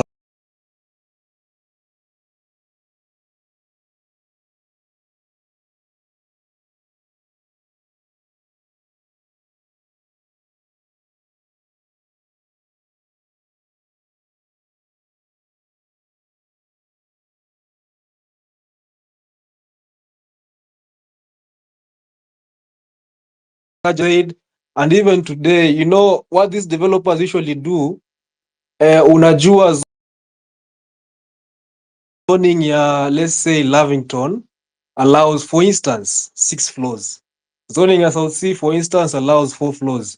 What these guys do when they go to approve, they lie on the title deed details where you just fill, wachana na document itself, wana develop South Sea mahali kwa 4 floors, lakini wanasema title deed ni imetoka Lavington ndio ende 6. Now the day of commissioning and issuing a occupation certificate, wanakuja kusema we made an error. And that's why I have a problem with that Sakajas guy who goes to ban clubs and the like, akisema anataka kusolve issue of development control. It begins from them giving them those shoddy approvals. Now, finally, on the private sector side, I will say there are too many cartels in material supply. Today, I was even trying to check out as a particular cement brand that I see that they have cloned another brand. It is Simba Cement. There's another entity that is manufacturing the cement, manufacturing or maybe reselling or whichever, and it's also the instance. I think most of you saw some bags are not hitting the 50 kg and the like. The same is happening for steel, the same is happening for timber, etc. And you kind of wonder how these people are surviving without getting caught, without prosecution and stuff. Taxation of imports is way bad. The government is saying that it is it is taxing imports to promote the local sector, but there is no capacity building for the local man. And the other thing is clients import, especially from this side, they tend to import finishes because of preferences in terms of the variety aspect. Tiles from Uganda, tiles from Tanzania are actually cheaper than those from here, even some of the fittings. That's how the math is not balancing at all. Then finally, on the PPP aspect, with what happened in JKIA, I also tried my bit on this app and also on LinkedIn. And what I came to know now, Kenyans have no trust for PPPs at all, and they are not actually bad, but due to the conduct of the government, how they handle the matter, is the same case I was reading this morning about Brazil, because they've also lost confidence in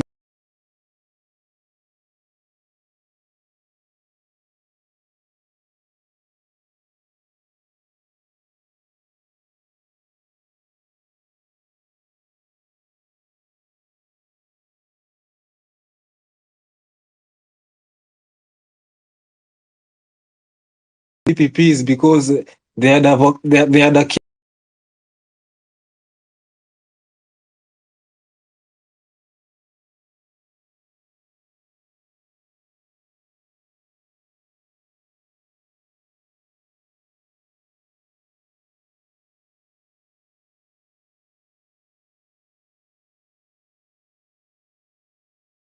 place routers and you get money from that. So Okay. Before you talk of what really happened in Kwale County, I think, guys, we need to ask ourselves, how did we reach here? Of course, we have been idolizing these thieves, murderers. We have been idolizing these people every now and then because saizi ukiuliza mtu we need to go to the ballot. Atakuuliza now, who is going to take Ruto down? Who is going to take Ruto down? If not Raila, if not Kalonzo Musyoka, if not sijui nani. And remember, all these guys, they are all political cousins. These guys are thieves. They are murderers. You know what has been happening. So if today we have that mentality of going to ballot, sijui ni 2027 ama nini, and guys, you know that on the ballot, these guys have been stealing every now and then. They have been stealing the votes. So how are we going to compete with a thief in the game that he's best at? Yeah. So guys, honestly, I don't think that we need to look even beyond tomorrow. If we are here, and I do agree with Francis Gaito, that we need to act swiftly. Twende kwa ground bana. We know where these people are. Ama nyinyi hamjui kesho watu wako Lang'ata. You guys don't know mahali kuna hizi ofisi zao.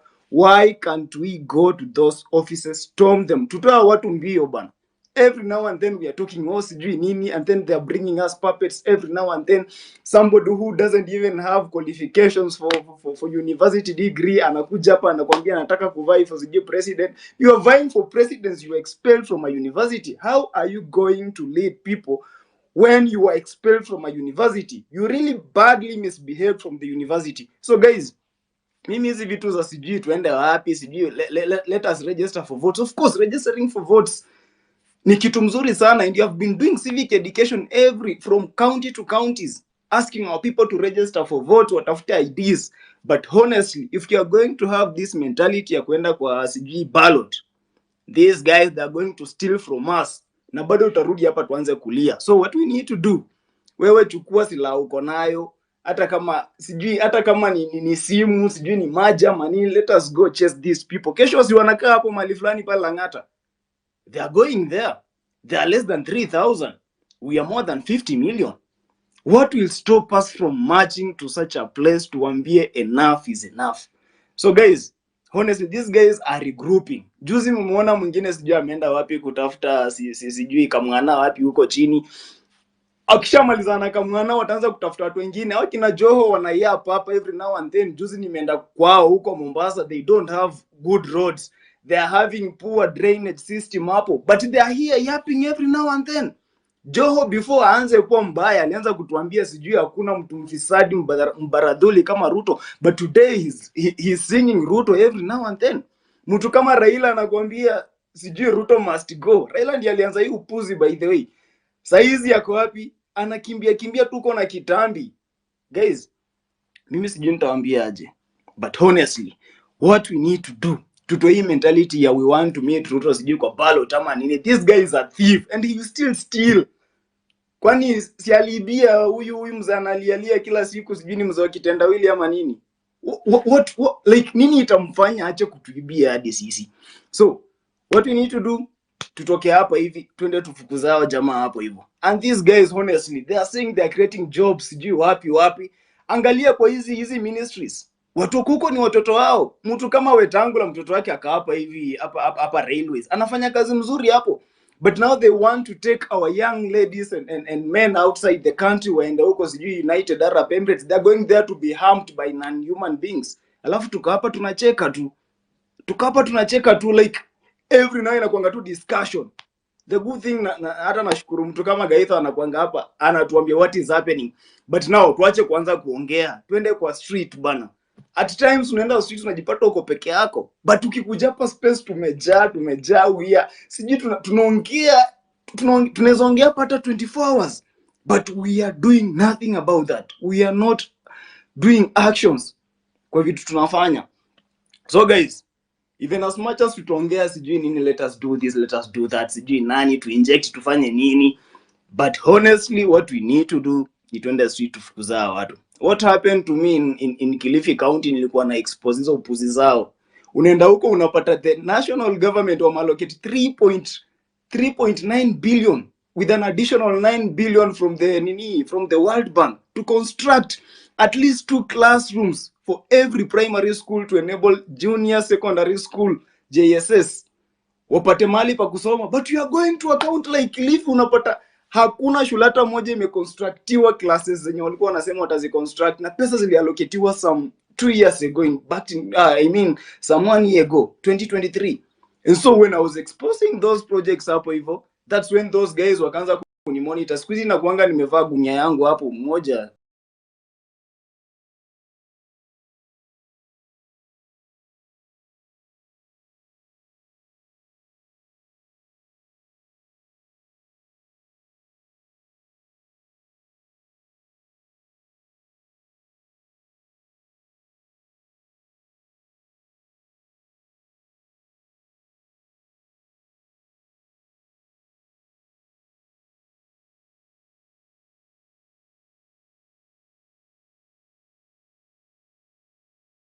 Murderers, we are dealing with the thieves, and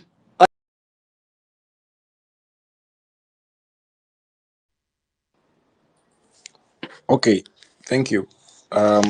Edgar, I don't know if you can hear me. So I think we can have the next speaker. Abdi, maybe you can proceed as we try and get someone else on the panel. Thank you. Am I audible, Eric and Cyprian and Yes, Edgar? Okay, I'll just be brief. And I think I agree with the submission of all the speakers. I can see the range and the anger. Having said that, I think this Jamhuri Day, many Kenyans feel there is little to celebrate, I think. Independence was meant to bring freedom, equality, and prosperity. Yet, decades later, we are still grappling with poverty, corruption, tribalism, skyrocketing cost of living. The ideals of Jamhuri have been replaced by empty rhetorics, I think, and a broken promise, leaving many ordinary Kenyans suffocating under the punitive taxes, runaway corruption, and systemic injustice. This is the order of the day, I think. I think as we mark this Jamhuri, I think we must reflect on the fact that true independence is not just about raising the Kenyan flag. I think it is about uplifting the lives of our people, protecting our democracy, ensuring justice and fairness for all, I think. Until we dismantle the cartels and restore accountability and deliver a real economic relief, our independence still remains incomplete. I think we are not yet uhuru.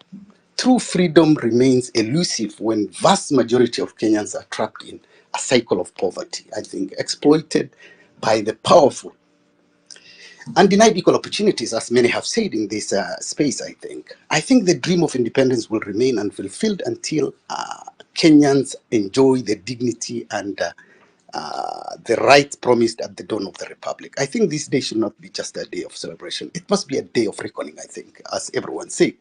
I think we must demand a Kenya that honors sacrifices of those who have fought for our freedoms, but also put the people front, not the powerful as it is now.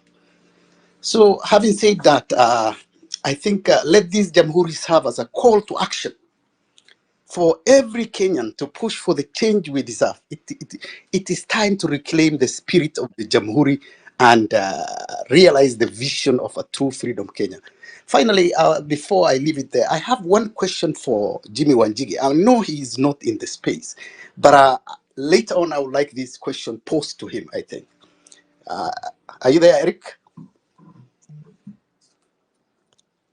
Eric? Yes, we can hear you. I have one question for Jimmy. I could not really get him on the space.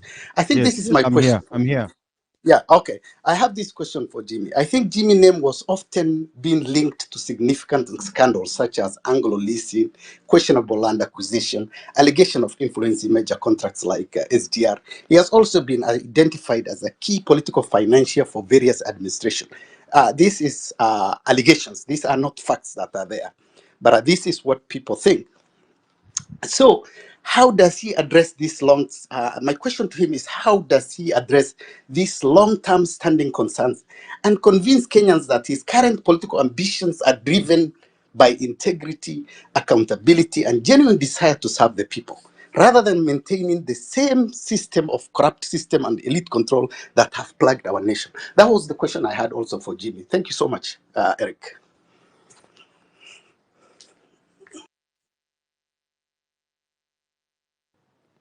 Okay, thank you for your contribution. I think I had someone who wanted to say something about the state of medic interns in Kenya. So we will give him a chance. So I think, Vic, you can have your 2 minutes. Then we can proceed to the next speaker.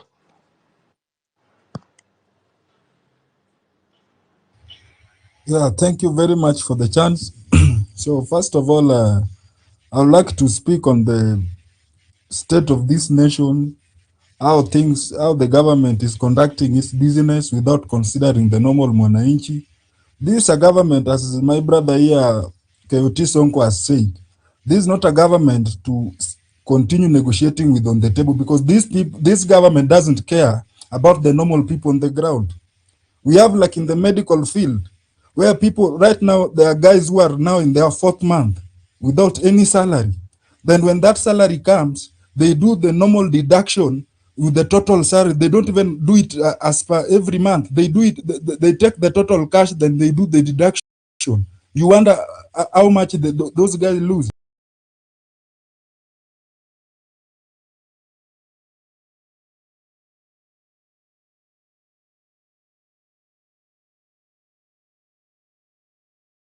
Very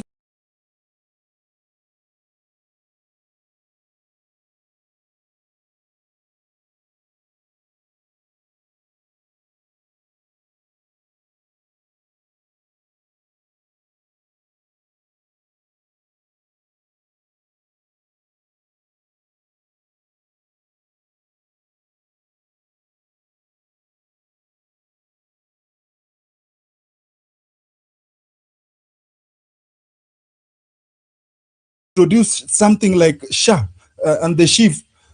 First of all, the moving NHIF to shift was not even done in the correct way. Then today we are being told that we have lost 104 billion and no one is even talking about it.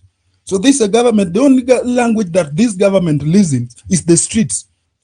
These meetings that we have here will not solve it. If we go to the streets, I think you guys remember what happened on 25th. There was a message that was sent and the country was shaken, and you saw how the president was frustrated. And that's what we need to do every day if we want to save this nation. Because if this country is going to go this way for more than 3 years, trust you, even some of the guys who have the best careers in this world are going to turn into criminals. And you are not going to turn into a criminal because you want, because you have your family members, you have your children to take care of, you have your bills to cater for, and will you cater for those bills if you don't have money and you are working? The worst part of it is that you are working, and instead even them responding, they talk as if they own this nation. We will not allow them. And the way Coyote has said, these guys, we know where they live. We know where they stay. Like tomorrow, we know where they will be assembled to preach lies to the public. Why can't we invade there? Me personally, I'm very tired. I'm tired and I'm sick and tired of this nation. I can't commit myself. I can't commit suicide, but I'll be happy if I die in the streets. I will know what I'm dying for, because we are not going to stay for this long being frustrated like this in our own nation. And we can't. If this is only 2 years, what about 3 years coming? Where are we going to be as a country? So let's think about going back to the streets. That is the only message these guys will get, and that is the only way we're going to save this nation. Because you see, right now, he's very scared. He's bringing everyone on board, thinking that one can save him from all this. He's bringing Uhuru Kenyatta into this. he brought Raila into this. Raila is a non-con man. That one we can't talk about. So you want to lie to us that the country is divided. The country is not divided. The country is in hunger. The country is crying of overtaxation. People are frustrated about the inflation in this nation. So it is better we make a step. And if we make a step, trust you me, that's the only way we will save this nation. Let me leave it at that because I'm becoming more bitter as I speak. Let me leave at that point. Okay, thank you. So we can have BM24 Kenya. Kindly try and keep it under 2 minutes. Then maybe we can have the final speakers as we wind down. Thank you so much, Eric, Cyprian, Edgar, and everyone at the panel. Yes, I'll keep under 2 minutes. My own is just only to raise the concern that I had the other day. William Ruto shamelessly telling us that he had paid 500 million to host a Grammy Award. And yet today, we heard a coach of Harambee Stars resigning because he was not paid his salary. You are killing our own talents. And then once kutuambia playing a PR of I don't know, a Grammy Award, we don't know what is the benefit. And another aspect that we should not take it easy is the killings. This is what I always said when I have a chance to speak and when I have a chance to host. Nasema kuwa, any government that cannot protect its citizen, that is a failed regime. And that is what we are holding Ruto for. He has failed to protect, not only failing to protect, but he is the one that actually directly involved in the killing of the innocent people, innocent young people. So, and then hii mambo ya kutu disrespect kila wakati when we raise a very fundamental issues, you don't want to discuss and reason with Kenyans. You think that country is governed the way it governed is to go farm. I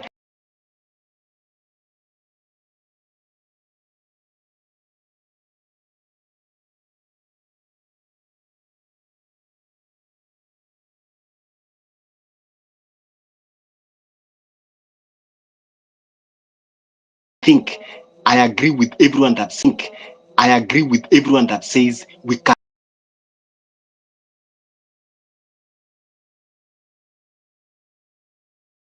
cannot participate with William Ruto in an election.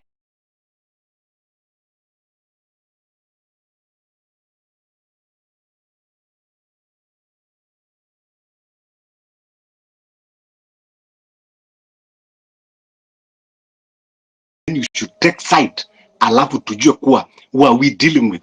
But if you are part of the movement and you really want to see change of this country, we have to realign in one side. But if you are with William Ruto, just give away so that we know who we are fighting. William Ruto kwenda saizi anafikiri anatumanipulate, sijui anataka kwenda kuleta Uhuru Kenyatta. Hata aingie katika tumba Mama Ngina Kenyatta, azaliwe kama mtoto wa Mama Ngina Kenyatta. It is done and it is dusted. He can never redeem himself because we have lost confidence in him and we are holding him accountable. So I agree that, thank you, Eric, and I think now these voices today, it is a new beginning because ukiangalia, we have been having different spaces, but I think today the statement has been made and the line has been drawn that now revolution is alive and is there until we win. Thank you so much. Okay, thank you very much. We can have Kelvin. He's been on the waiting list for a while. I don't know, Kelvin, if you're ready, you can take the stage.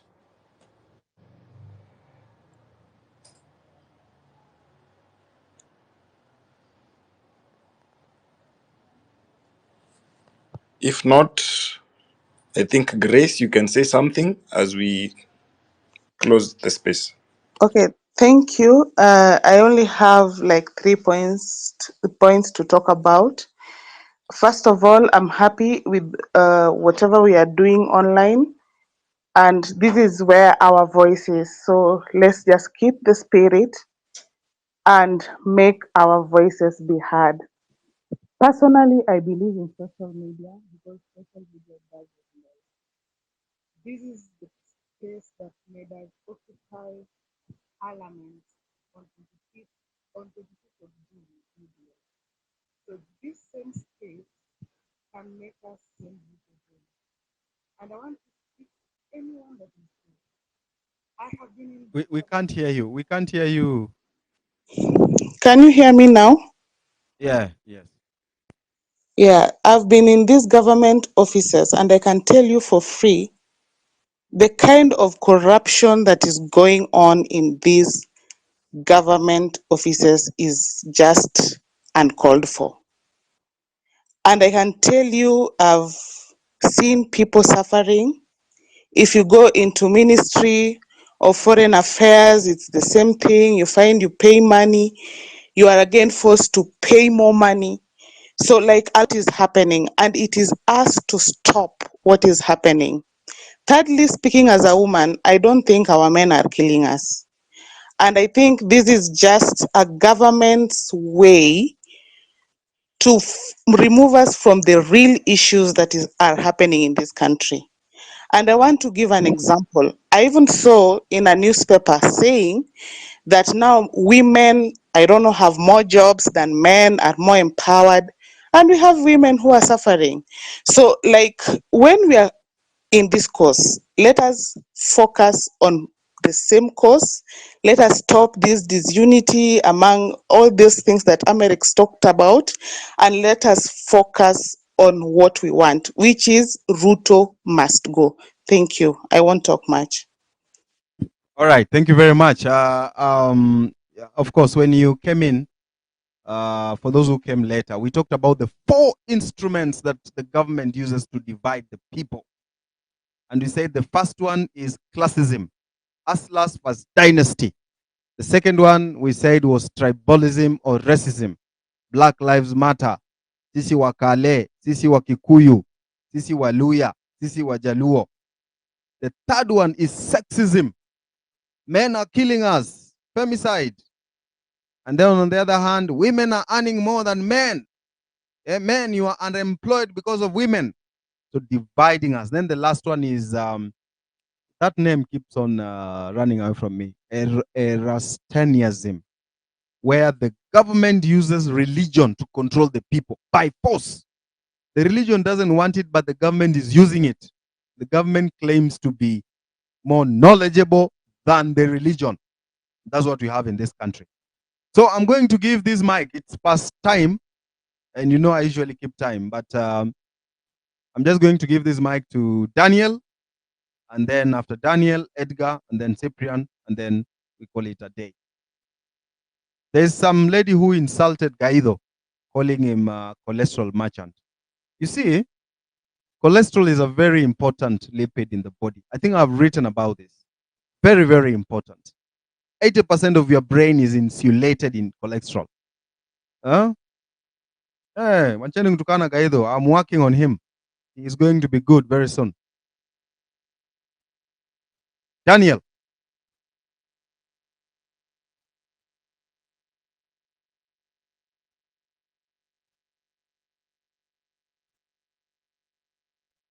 Daniel doesn't want to speak. Edgar.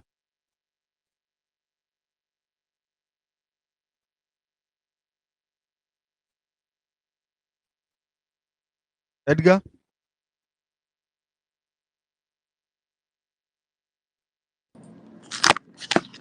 Amerix, I think we lost Edgar. Okay, you can wind it up.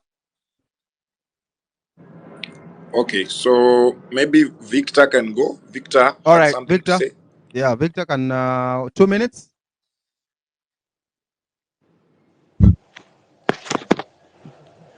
Hello everyone, am I audible? Yeah, go on. 2 minutes. Okay, thank you Edgar, Cyprian and Amerix for this space. Okay, mine will be very brief. I know everyone here, they are having their own concerns.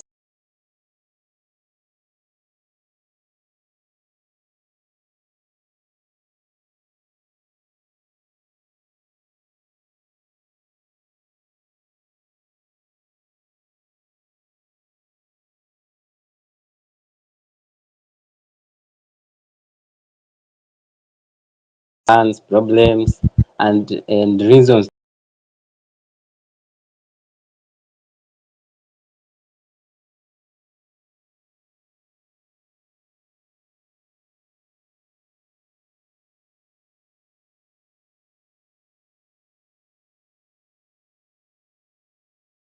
this government unpopular. You have a chance. Us huko nyumbani, tell them what is happening. Everyone should understand. Kukuwe na hiyo, kuwe wote at par. Everyone should have ile, tukuwe na ile, this government is a no. All right. We should focus on, yes. Thank you very much. Thank you. Thank you. All right. Thank you very much. Cyprian, you can close it up before I give my last remarks. Okay, thank you, Eric. I don't have much to say. So thank you everyone who joined the conversation today. As always, it's always a nice feeling when we come together and talk about the state of the nation. So to everyone who contributed, we appreciate it. And thank you to you, Eric, for hosting this platform. So we hope the next one will be soon. So yeah, back to you, Eric. Thank you very much, CN, for that. And the voice has just been won. We have made our statement. It is the streets. That's all.